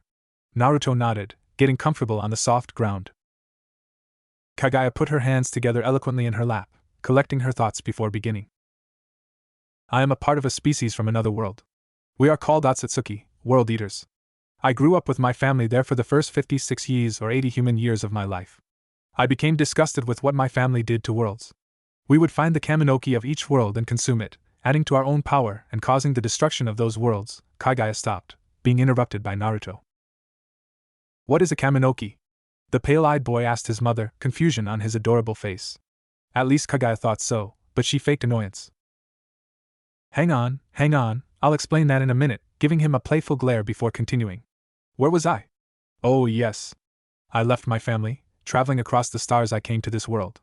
Finding another Kaminoki here, I decided to protect this world from my family. I began to know the inhabitants of this planet, humans. I fell in love with an emperor, and we worked toward peace in the human world together. Kagaya sighed sadly here, and Naruto looked concerned, not wanting to see his mother unhappy. Plants came out of the ground and did their best to comfort the pale-skinned woman. She eventually got herself back under control, stifling the tears that wanted to fall. His name was Tenji, and he was the first person to ever show me love. But it didn't last anywhere near as long as I wanted it to. A neighboring emperor tried to kidnap me, and I killed many of their soldiers in self-defense. Tenji was horrified of my powers and decided to betray me to prevent a war from breaking out. As Kagaya fought back tears, Naruto moved to her side and hugged her, trying to comfort his mother. Kagaya took a moment to get herself under control once more. Tenji had meant so much to her. He'd never gotten to see his two sons grow up. She sighed before continuing, however, when Tenji's forces and the enemies attempted to capture me, I fled to the Kaminoki. As they converged on me to kill me, I ate the fruit of the god tree, gaining powers beyond my imagination. She chuckled bitterly here. I felt so powerful. I used my power to wipe out the entire army with ease. With my new power, I foolishly thought that I could stop my family from consuming this world. Naruto patiently waited for her to continue, things starting to make sense to him, but he still had many questions. I was blinded by fear of my family and the pain of Tenji's betrayal. But I was overjoyed when I found that I was pregnant with twins, Tenji being the father. Years passed and my sons were born.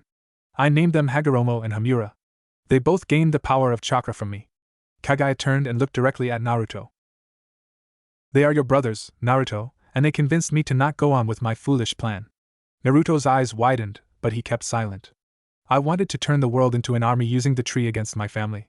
But your brothers showed me that I only had the power of one Kaminoki, while my family has consumed hundreds of worlds. I would never stand a chance. She smiled kindly at this. I lost my fear and stress. I didn't have a plan, but I was finally at peace. I began to spend time with my children and the humans, getting to know them and understanding them.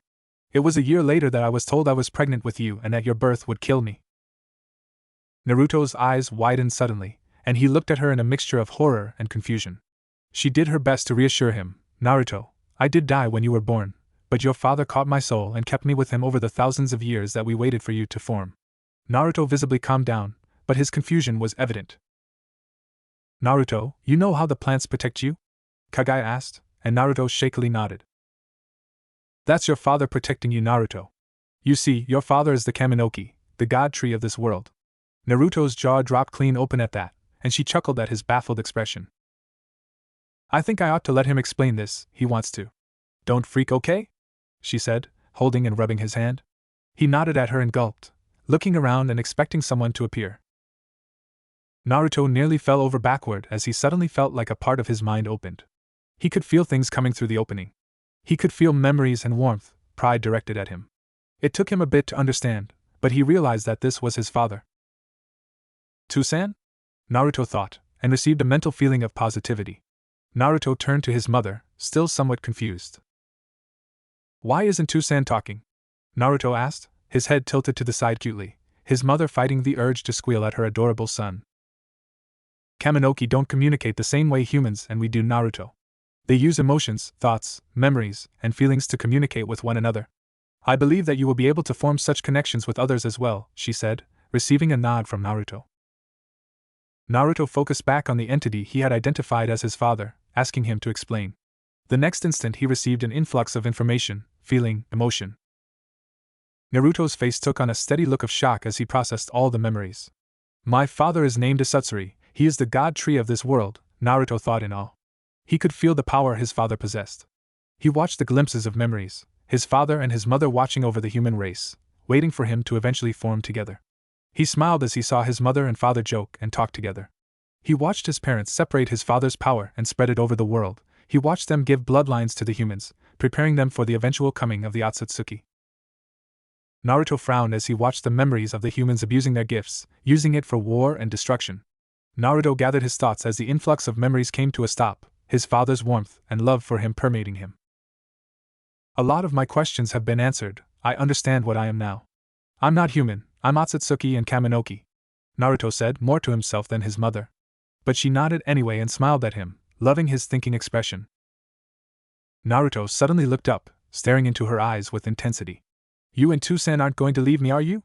Naruto asked, fear and hope, suspicion and want in his voice. He was uncertain. No, Naruto-kun, we are never going to leave you. Asukun has moved me and my power within you.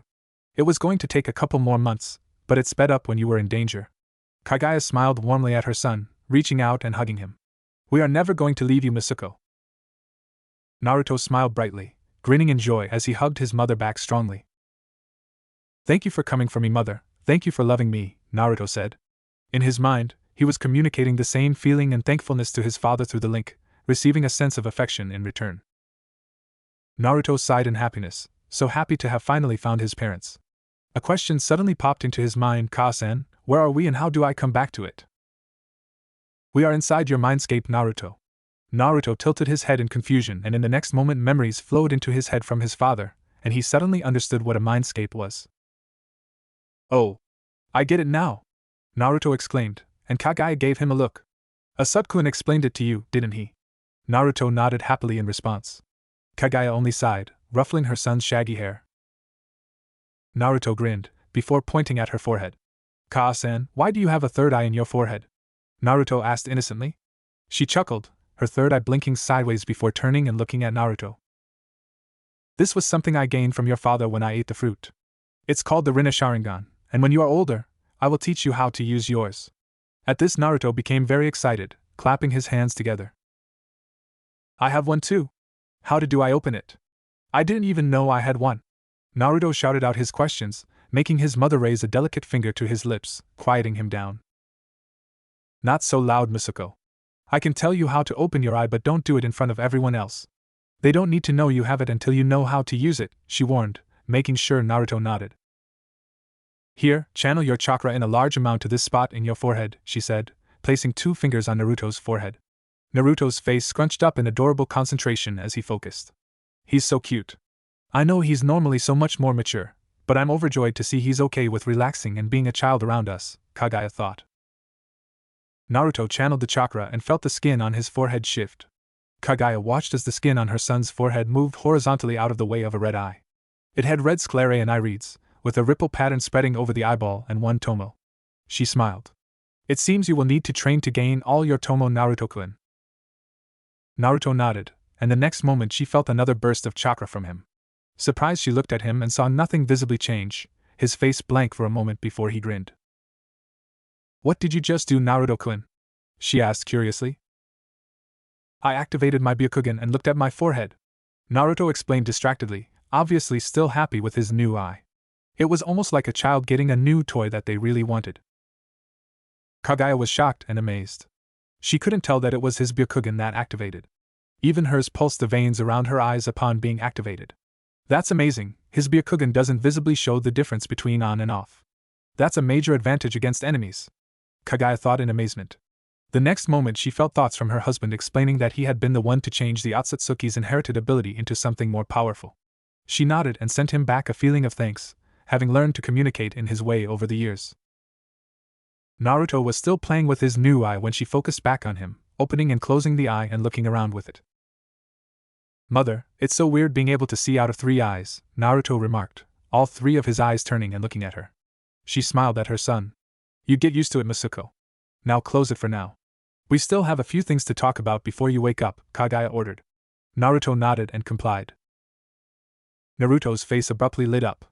I totally forgot about Gaara, and Temari and Kankuro. They are probably worried about me.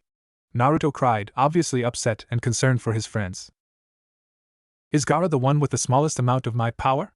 Kagaya asked curiously. Naruto looked at her in confusion. Understanding, she explained. All 9 Biju are made up of pieces of my power that my son Hagoromo split up before his death, she explained, getting a nod. Don't worry about your friends, you can explain to them once you wake up. Asukun has protected your body in the real world for right now while we talk, Kagaya reassured her son. Hi, Naruto replied gratefully. Kagaya settled into a more comfortable position, gaining her son's attention. Her long white hair blew in the gentle breeze. Masuko, do you have a goal in life? You don't have to, I'm just curious, Kagaya asked, having picked up on his thoughts before he was poisoned something about wanting to create a village for those that are different. Naruto was silent for some time, staring at the ground. She patiently waited for him to speak, happy to just be near him finally. She could feel her husband's presence entirely focused on their conversation. She smiled, knowing that this was important to him as well. Asatsuri was a massive conscious, and he kept track of many things at one time, so completely getting his attention meant he either cared about something or it was important. Naruto had a solemn thinking expression as he pondered her question before answering, first entirely thinking through his life thus far and everything he had learned from his parents. Ka-san, before I answer that, what do you want me to do? My goals are not as important as yours and Two-san's, Naruto replied seriously, his maturity showing. Kagaya smiled sadly at him. Naruto-kun, while we do wish for you to eventually protect this world against the Otsutsuki with our help, that is not what I asked. Your father and I want to know your goals. Our wants can wait until you are ready, Kagaya said kindly, not sugarcoating anything. Naruto wasn't bothered by her straight-to-the-point response. He understood his purpose given to him by his parents, and was determined to complete it one day. I want to travel the world, get stronger, and eventually create a village where people like me aren't hated and feared. A place for those that want to be safe, to actually be safe. I want to be the strongest, Ka-san. So I can protect you, and those who are close to me, like Gaara, Temari Wani, and Kankuro Baka, he answered with determination and clarity. Kagaya smiled softly when she heard his answer. Warmth enveloped Naruto from his connection with his father, showing his approval. Do you want to bring peace to the world? She asked, and was somewhat surprised when he shook his head no. Naruto's pupilless eyes glinted, and she realized that he had thought about this a lot. That is not my desire. I do want peace, but I only desire it for myself and my people. Bringing peace to a world of people whose mindsets are all about violence is foolish. I believe in peace through sharing the same ideals and through tolerance. If we all have the same views and morals, then we will have peace. Tolerating others without provoking them, along with having the necessary power to scare and repel them should they deem our peace a threat, that is the true way to peace in my opinion, Naruto said, his face adopting a mature expression way beyond his years. His eyes spoke of knowledge to be obtained and experienced. Kagaya smiled. There is that maturity all Otsutsuki show at a young age, she thought. But isn't that a little selfish and isolated thinking? Kagaya prompted, seeing if her son was willing to defend his ideas. Naruto shook his head again and smiled at her brightly, brushing one of his bangs out of his face and over his horn. I don't believe so, Ka-san, and I know you agree with me. One cannot bring peace by forcing others to accept their views. You need to give them the chance to decide for themselves. If they truly desire peace, then they will consider what you're saying, and they will surely take a look at the peace you have created. It's their choice after that if they want to be like you or not. Kagaya nodded, a kind smile on her face. She agreed with her son entirely. It was a belief she had also formed over the thousands of years from watching the humans war and battle. You are an intelligent boy, Musuko. You will go on to do great things and protect the humans from my family, Kaguya thought, feeling an approval from her husband. I'm impressed, Naruto. That was very mature and reasonable goal, Kaguya praised. Naruto blushed and in a second was back into his childlike persona, rubbing the back of his white-haired head in embarrassment. Kaguya smiled and pulled Naruto in for another hug. Sitting him on her lap, she rubbed one of his horns. Naruto giggled at the tickling sensation. Well, I do believe Asukun has something to give you, Kaguya said, tickling Naruto some more and enticing laughter and giggles from him. She eventually stopped and set Naruto down in front of her. She smiled as she really took in what he was wearing for the first time. Naruto-kun, did you pick those clothes? She asked. Naruto suddenly looked concerned. Yeah? Are they okay? Kaguya smiled at his worry. They are great, Naruto-kun. I just thought you would like to know that you choose the traditional clothing the Otsutsuki wear without realizing it, she explained. He was confused as to how that had happened. They were both interrupted by a ping within their mind. Naruto focused once again on his father, his wants, pride, and joy. His father wanted to give him a bloodline he had invented and reserved for him expressly, never giving it to anyone else. Naruto was overjoyed and pushed his thanks and gratitude through the connection, feeling his father happy. It seems he's ready to give you the bloodline he created. He was quite proud of himself when he made it, Kaguya said teasingly, getting a mental pout from her husband, making her giggle. Naruto could feel his father connect to the plants around him once more. He watched as a large vine grew out of the ground before slowly curling around him. As it began to cover his face, he heard his mother speaking. I will see you again when you wake up, Naruto-kun. Don't talk out loud, just think it. I'm now within you, my son, Kaguya said warmly. Naruto loved seeing her smile. The next moment the vines wrapped over his eyes and his mother disappeared from view. He felt a warmth envelop him from the vines and the next moment, he fell asleep. I love you, my Musuko. 3 days later. Real world. Naruto opened his eyes and recognized the leaves and vines of his father's plants. His Byakugan activated and he looked around the room he was in. It was a hospital room, and Naruto could see Gaara asleep on a chair in the corner. Naruto smiled, touched that Gaara would be watching over him while he was talking to his parents. Naruto took a few moments, feeling how his body felt different, lighter, full of energy. Naruto connected to the plants, and they slowly unwrapped from his form, lowering him to his feet on the floor before sliding back into the walls and disappearing. Naruto turned toward Gaara, deactivating his dojutsu as he walked over and shook Gaara awake. Naruto? Naruto! Gaara jumped up in an uncharacteristic display of happiness and hugged him. Naruto smiled and returned the hug, holding it for a few moments before separating. I was so concerned. It wasn't until Shikaku explained to me that you were talking to your parents that I calmed down, Gaara explained quickly. Naruto smiled. I'm okay now, Gaara, and I did meet my parents, and I'm so glad that I did. Did Shikaku explain to you who and what I am? Naruto asked curiously. Gaara nodded, new respect in his eyes. Hey Gaara, this doesn't change anything, We are still brothers, Naruto assured. Gaara seemed to be relieved and visibly relaxed. He understood and didn't press the issue. Gaara's face suddenly took on a confused look. Shikaku wants to talk to you. He says you may not know how to do that yet though, Gaara said, evidently confused as to how Naruto was going to talk to the demon inside his head. Naruto frowned. Tusan can connect to minds, and Kasen said that I could as well, Naruto mused. Naruto, you can. Just focus on him, his feeling, his aura, extend your senses toward him and try to enter his mind, imagine it. Naruto heard his mother's harmonic voice within his head. You think my voice is beautiful, Musuko, thank you. Naruto nodded, slightly embarrassed before focusing on Gaara. He extended an open hand toward Gaara and tried to feel him. It took him a couple of moments, in which Gaara stood there patiently. Finally, he felt an opening in the walls of Gaara's mind. He could feel Gaara on the other side. Pushing farther in through the opening, he found Shikaku sitting inside a desert looking up at the sky. This must be Gaara's mindscape. All Jinchuriki have one according to Tusan. Hello Shikaku, Naruto said, appearing in the sand at the feet of the massive sand raccoon. Shikaku looked down at him, his giant eye drawing closer to Naruto's short stature. Hey, down there Naruto-sama. The Biju called out in his usual, cackling, insane voice. Please don't call me Sama, there is no need, Naruto replied. The Tanuki nodded. You must be wondering why I asked to speak to you. I want to give you my rent so to speak. Shikaku yelled loudly, confusing Naruto and making his ears ring. Rent? Naruto shouted, his ears still ringing. Yeah. All us Biju are made from pieces of Kagayoba-san.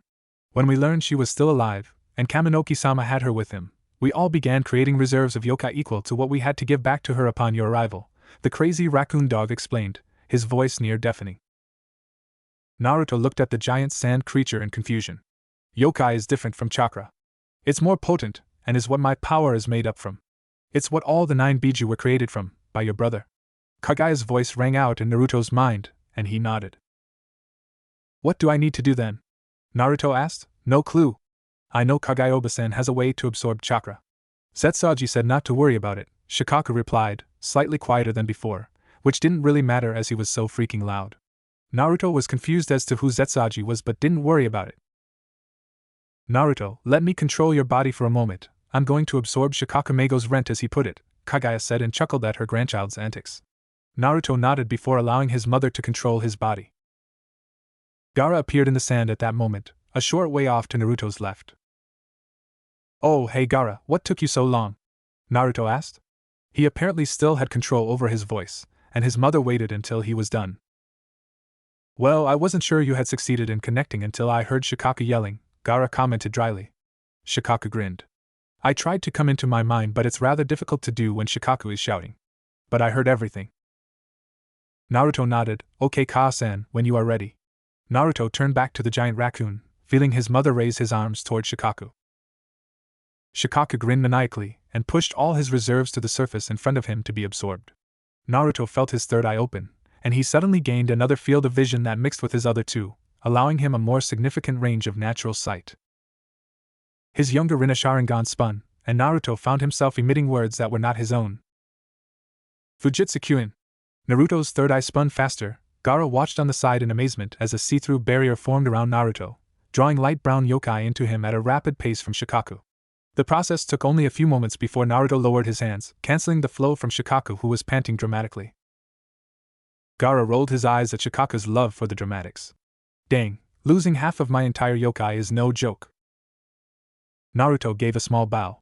My apologies, but thank you for your contribution to my mother, Naruto said politely. As he stood back up, Gaara noticed that another tomo had formed in Naruto's third eye, giving him 2. The horizontal eyelid closed a moment later. See you back outside, Gaara? Naruto said, looking at his friend.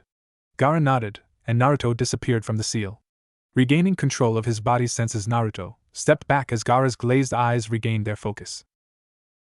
So, what will you do now, Naruto and I? Gaara asked curiously. Naruto shrugged. I want to explore the elemental nations, gain experience and power, and eventually create my own village. But I don't want to leave my friends either, Naruto mused out loud. He stopped when he suddenly sensed someone approaching down the hall. Seems someone is coming, shall we go? Naruto proposed. Gaara silently nodded, and they moved toward the window. It was opened by Gaara's sand, and they both slipped out. As they fell, they were both caught by their own protections and deposited on the ground before they took off at a run toward the Kazekage mansion. The medic stepped into the room to check on the demon's condition and dropped his clipboard when he found the place entirely empty. Quickly turning around, he ran off to report to the Kazekage that Naruto was now awake. Naruto and Gaara reached the mansion a few moments later, opening the large doors and entering. Gaara? Is that you? Temari's voice echoed out of the living room doorway before Temari herself stepped through. Naruto! She shouted, dashing across the greeting area and giving Naruto a hug, almost knocking the smaller boy over. Hey Temari-wani, good to see you too, Naruto said after he regained his breath from being bowled into by the hyper-blonde. We were so worried about you. I was going to beat up that guy that poisoned you, but Temari trailed off, unsure how to continue. Naruto separated himself from her hug and gave Gaara a look. You killed him, didn't you? Gaara didn't visibly respond, but Naruto knew he was right. You didn't have to do that, Naruto sighed, running a hand through his white locks. But thank you for looking out for me. Naruto smiled. Temari had an uncertain look on her face but got over it as Gaara smiled. Flashback. As the moon shone down over the village, a roof lit up from the reflected moonlight, and a figure carrying a large gourd could be made out. A bloodthirsty grin was on his face as he looked out at the village in front of him. You will pay for hurting Naruto and I, he yelled, leaping off the roof. He was helped through the air by the sand. Running along the rooftops, he channeled chakra to his nose like Baki-sensei taught him, searching for the scent of the man that had poisoned he and Naruto.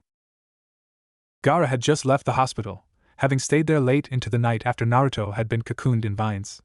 Once he was sure that Naruto was okay, he'd left by the window to find the man who had dared try to kill his brother. It took Gaara a couple of hours with the help of Shikaku to find the man. The man had quite the head start, as Gaara had told him almost 7 hours earlier that he was going to come back and kill him. Gaara finally locked onto his scent and followed it into a darker part of the village. Dropping down to the street, he slowly walked toward the battered hotel he knew the man was in. A few villagers saw his bloodthirsty eyes and maniacal smile, and quickly hightailed it out of there. As he walked, 2 drunk men noticed him. "Hey kid!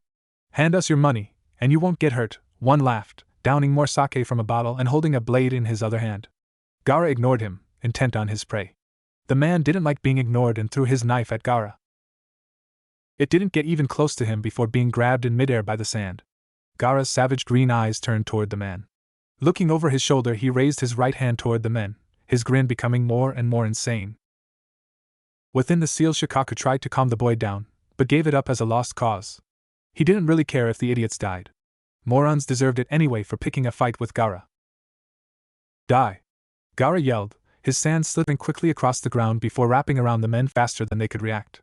Gaara's eyes grew more full, more bloodthirsty, more insane. "Yes. They will all pay." "Sabakakyu, sand coffin!" Gaara snarled demonically, his sand compressing down on the struggling and now screaming men. "Sabaku Soso, sand burial!" Gaara's eyes stretched as he closed his hand. The sand imploded fiercely, blood flying onto the walls of the nearby buildings. Gaara didn't bat an eye. In fact, he seemed to almost relish it as he retracted his sand back into his gourd, resuming his stalking of the prey. Within the 5th floor of the hotel, the waiter named Daikoto was trembling and pale as a sheet. He had seen Gaara kill those men without mercy, and Gaara was unquestionably coming for him. There was no escape. Gaara was already reaching the front of the hotel, and there was no other way that he could get out. "Oh God, what have I done?" the man murmured in fear, Gaara disappearing from his view into the building. A moment later he heard cries and crashing from below him. He cowered in the corner of his hotel room, shaking horribly. "I know you are here!" A crazed voice echoed down the halls of the hotel. He whimpered in fear, cowering further into the corner. You dared to attack someone precious to me." The crazy voice was closer now. A moment later a door could be heard exploding violently on the floor below. Come out wherever you are. The sand wants your blood." The voice rang out, almost singing. Daikoto could feel himself going mad from fear. He wanted to die. The killing intent saturating the air was nearly as strong as the Ichibi's, and it was wholly directed at him. He could literally feel himself going insane. "Found you!" a demonic voice cried out gleefully.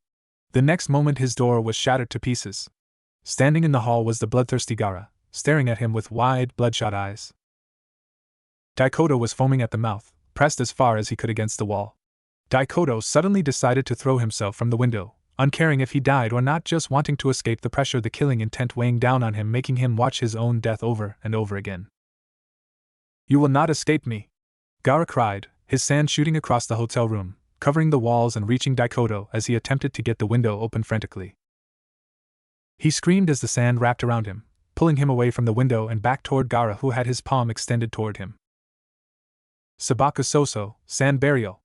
Gaara closed his palm, a massive grin on his face as the sand crushed down on the screaming form of Daikoto. The next moment the pressure built to extremes and the sand exploded in a fountain of blood, covering Gaara and the walls of the hotel. Gaara panted heavily, feeling satisfaction at having avenged his friend. He slowly regained his composure, turned, walked back down the halls and out of the hotel. "Gaara, when you go home and get a new change of clothes, we need to talk." The uncharacteristically serious voice of Shikaku sounded in his head. Gaara nodded and continued making his way home. End flashback. Naruto and Gaara were now sitting in the living room, both sitting cross-legged and making the ram seal. Temari sat on a nearby couch, watching the 2 motionless boys sit on the carpet with their eyes closed. They had been doing this for almost a half hour after Naruto came back, saying hi to Kankuro and explaining what happened when he got poisoned. He also said that all his questions had been answered while he was in the coma, Temari thought, though when Kankuro had asked him what he meant he declined to explain further. Directly after that, both boys moved into the living room and sat down, and had been there since. Temari was bored and was just about to get up and find something else to do when Naruto and Gaara stirred at the exact same time, which was slightly creepy. You didn't explain how that will work out, Gaara suddenly said, confusing Temari greatly. She became only more confused by Naruto's answer. I'm still working out a solution, I need time to think, Naruto replied, slowly walking away, his white kimono fluttering lightly. Gaara nodded in response. Gaara, what the heck was that about? Temari near shouted at her brother. Gaara's blank green eyes turned to her. Naruto and I has finally found the truth to his life and is deciding what to do with his life from now on, Gaara replied cryptically. Wait. Does this mean he is leaving? Temari asked, shocked. Gaara shrugged. Perhaps. He doesn't know yet. Temari shook her head. What was that thing you two just did for the past 30 minutes? Gaara stood and walked past her toward the entrance. A thing, Gaara said as he walked by, making her face fall at her brother's new love for being confusing as. The hot blistering sun of the desert shone on Suna, beating down mercilessly upon the residents' heads. One white-haired boy was not at all bothered by this though. While he didn't like the bright sun, preferring the moon, the warmth was nice. Naruto Otsutsuki Kaminoki was sitting on the roof of the Kazekage mansion, his activated dojutsu staring blankly out over the village and down one of the main streets where villagers moved to and fro. The villagers were always giving the Kazekage mansion an even wider berth than they did before he came to live here. Questions, it truly is the recurring theme in my life, Naruto decided. He was at an impasse. A large part of him wanted to just leave Suna and go out and learn, experience, find his nieces and nephews, and then create his own village. On the opposite hand, he didn't want to leave his friends and miss growing up with them in the academy. It had been 3 days since he had woken up from his coma, and he had since put all his thought into this. His father had told him that when he reached the second level of his bloodline, he would be able to form a unique style of cloning himself. But that wouldn't be for some time. Ka-sen suggested like 8 different types of clones for me to use, but none would last long enough or survive any sort of hit. Baki would surely realize, Naruto mused. Kagaya hummed to herself within her son's mind, allowing him to figure out how he wanted to go about this in his own way. She only offered her advice and opinion when he asked for it because she wanted him to grow on his own. I'll always be here for him when he needs me though. Naruto mused. Getting up, he walked to the other side of the roof, looking down at where he'd already seen Gaara practicing earlier. Naruto extended his hand and beamed toward Gaara, slowing his breathing and opening a gateway between them. Gaara and I, can you hear me? Naruto thought. On the ground below, Gaara stopped and turned, looking up at him with scrunched eyes. Yes, and I-san, was his near monotone reply. Naruto smiled. He was getting better at this slowly. I've had a thought, something I want your opinion on. The only thing keeping me in this village is you, and I don't want to leave you. I want to suggest that we both leave the village, Naruto started. Gaara gave him a curious look but remained silent, waiting for him to continue. I'm not saying abandon your siblings, but that we go out ahead to make a better place. Once we have made our own village, they could come to us if they want, Naruto finished, watching as Gaara looked back down at the ground and thought about it. At that moment, Temari walked out of the house. Gaara, what did you do with the TV remote again? She asked loudly. Gaara turned to his sister, and they began talking. I'll think about it, and I-san, was Gaara's reply over the link before he wholly focused on his semi-enraged sister. Naruto nodded, turning back to the village and forcing his vision to zoom across it, seeing everything. Naruto sighed. Ka-san, Tu-san, I am ready to begin my training now. Naruto could feel his mother smile in his mindscape. Okay. You need a place to train where no one will find you. The people of this village will try to catch you and replicate your bloodline if they learn how powerful it is, Kagaya instructed. Naruto nodded and vaulted off the roof, using chakra to empower his limbs as Baki had taught him. Sometime later he came to the wall of Sunagakure, the high sand cliffs that towered around the village, and gave it protection against invaders. Jumping as high as he could, he was met by his plants reaching out from the wall, forming platforms to help him continue to leap higher and higher up. He finally reached the top and climbed into a spacious, open flat area. I really need to learn how to walk on surfaces, Naruto mused. Baki hadn't taught them that yet. Sit down, Naruto-kun, and I will explain your bloodline in more detail, Kagaya ordered. The white-haired boy nodded. Now, there is a range of techniques that you can use in the first level of your bloodline, and you can develop more. Kagaya switched into a mother lecture voice, like the one your mother gets when she's explaining how to use the stove for the first time. There are 3 levels to this bloodline, and you are currently at level 1. You may have noticed when you woke up that you felt different. Naruto nodded. Now that he thought about it, he had felt different, but he couldn't describe the feeling. There are many things you can do with this level, but I will start with 2 basics. The first is your ability to dissolve yourself into chakra, which has 2 forms, and the second is your ability to create things out of chakra. These two techniques don't have a name because, honestly, we have never bothered to give them any, Kagaya lectured, getting a mental nod from her horned child. Now, as you know, you aren't human. Due to your father, you are already mostly an entity of chakra that has taken a physical form that looks like a Otsutsuki. Naruto raised an interested eyebrow at this. That reminds me of the Biju, living entities of chakra, he mused. Kagaya nodded. That's because you are very similar to them. This bloodline is easier for you to use because of that, and it would be easier for them to use as well. Though your Tusan has refused to give it to them. Kagaya chuckled at that, remembering the five-tailed monkey begging on hands and knees dramatically. Anyway, this bloodline, at its basics, allows you to switch between your chakra entity-like form and your physical form much easier than you would be able to do otherwise. If this bloodline were given to a human, they wouldn't survive it without a Biju in them or some other large chakra source. They would also go through intense pain when they move to the second level, as well as releasing a chakra pulse large enough to alert the entire elemental nations. Kagaya continued on in her lecture, Naruto quietly absorbing what his mother was teaching him. So, one of the abilities you gain distinctly from this bloodline is your ability to construct objects out of your chakra. This is helped along by the extreme control over chakra that you attain from this bloodline. In fact, you will never have to do chakra control exercises no matter how much chakra you have, Kagaya explained, feeling Naruto's excitement. Naruto had already gone through some intense chakra control under Baki just to be able to use any jutsu, and he didn't like it. He'd found he had enormous reserves for his age. Though once he awakens his Rinnegan that wouldn't have mattered anyway, Kagaya mused. Using this ability, you can create almost anything out of your chakra, whether it be clothes, weapons, or things you can throw, as long as you know what the object looks like. Kagaya continued, this skill was inspired by the Rinnegan's creation of all things technique, but you won't be able to create living beings or the actual materials of objects like the Rinnegan can. Also, if you master your bloodline, you can use it in replacement of the normal ninjutsu and genjutsu that shinobi use. Instead, you will use moves that utilize chakra in its purest form and control to achieve similar effects. This bloodline allows you to do massive amounts of damage and not use up nearly any chakra at all. The last thing for right now, I want you to will yourself to dissolve into chakra. If it works, your body will melt, and you will become a cloud composed of chakra, Kagaya ordered. Naruto stood, concentrating on making his body dissolve as his mother wanted. A couple of minutes later, Naruto's focused expression became calm, and he slowly started to vaporize from the legs up into black and white chakra, dissipating into the air like smoke. The smog didn't move and hovered right where Naruto had been. Excellent, Naruto, Kagaya praised. Okay, now attempt to rematerialize, she ordered, carefully watching Naruto's body from the inside. This technique is extremely useful as it teleports a person away by dissolving their body into chakra. While effective and useful, it has a nasty side effect if done wrong. There is a chance to lose parts of one's body. But Kagaya was confident that her son would figure it out, he was already brilliant. She still wanted to have some fun at his expense though. A moment later the smoke started condensing into a roughly humanoid form the size of Naruto. Once it solidified, Kagaya broke out laughing at what she could see. Naruto's head was coming out of his left shoulder, while his left arm was coming out of his neck. His right leg was coming out of his spine and his right arm out of his left leg socket. Basically, it didn't really work. Hey! What happened to me?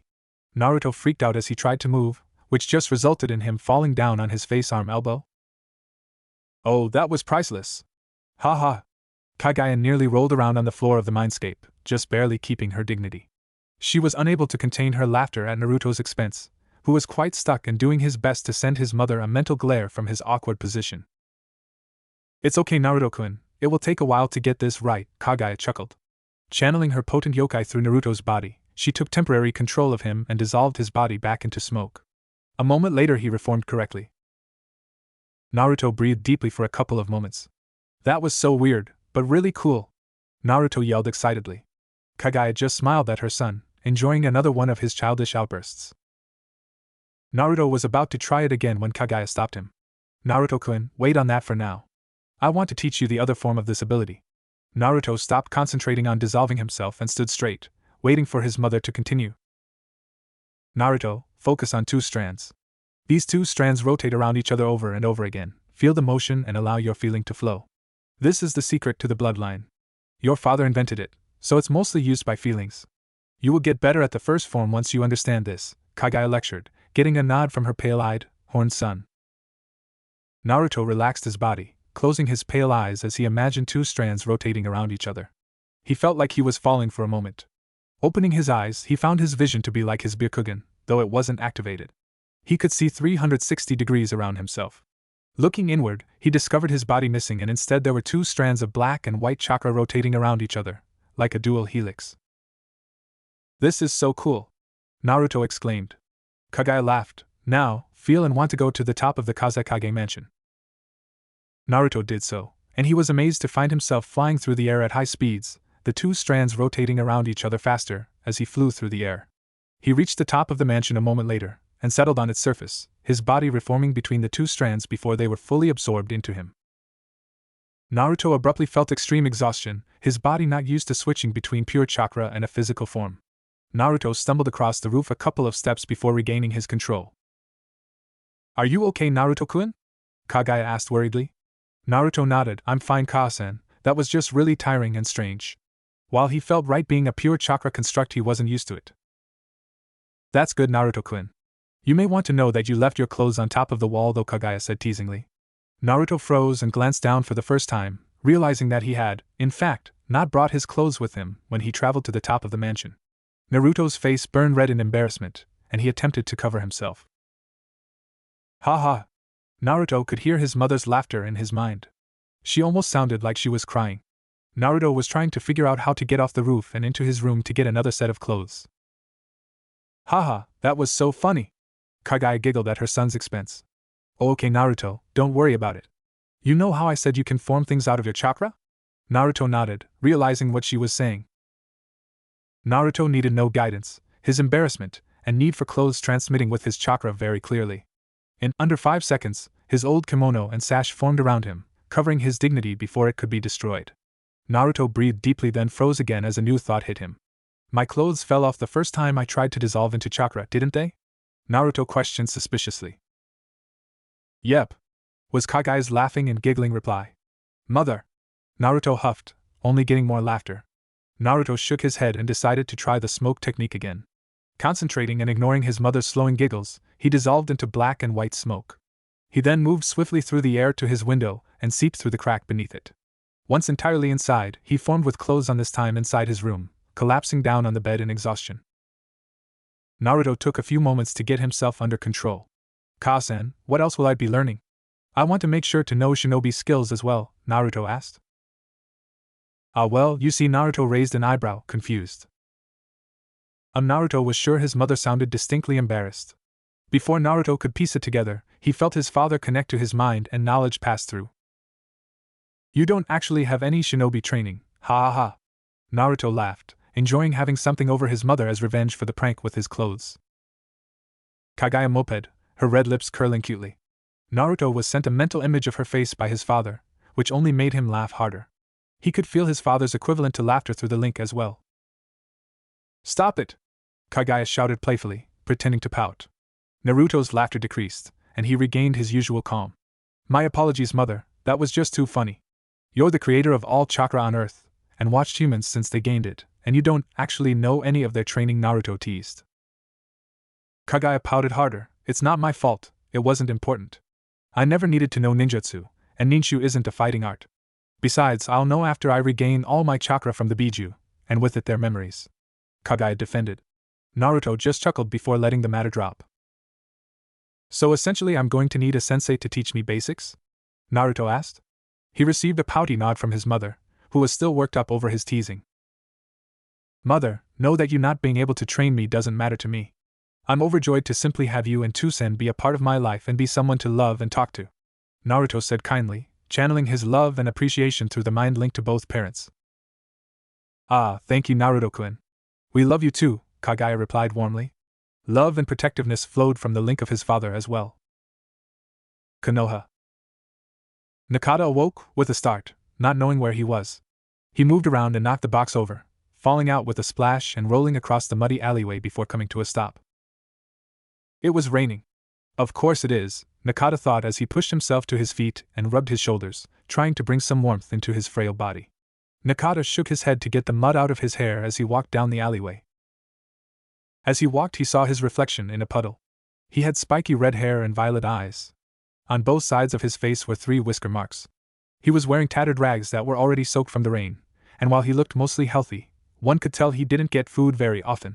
Covering what was visible of his skin were scars of all shapes and sizes. He was hungry and he needed to find food. He headed toward the marketplace, hoping to get lucky. Very few shops would be open this early and in the rain. Nakata's nose twitched as he picked up the strong smell of cinnamon rolls. Moments later, he found the stand that was selling them. It was a friendly-looking place, warm light filling the inside as the cinnamon-scented smoke poured out of a small pipe at the top. Nakata started walking toward it but froze before he left the safety of the alleyway. He'll just throw me out, and then I'll be spotted by everyone, Nakata realized. Steeling himself, he moved through the shadows of the buildings. A couple of minutes later he made it to the side of the stand, trying to work up a plan to steal some food.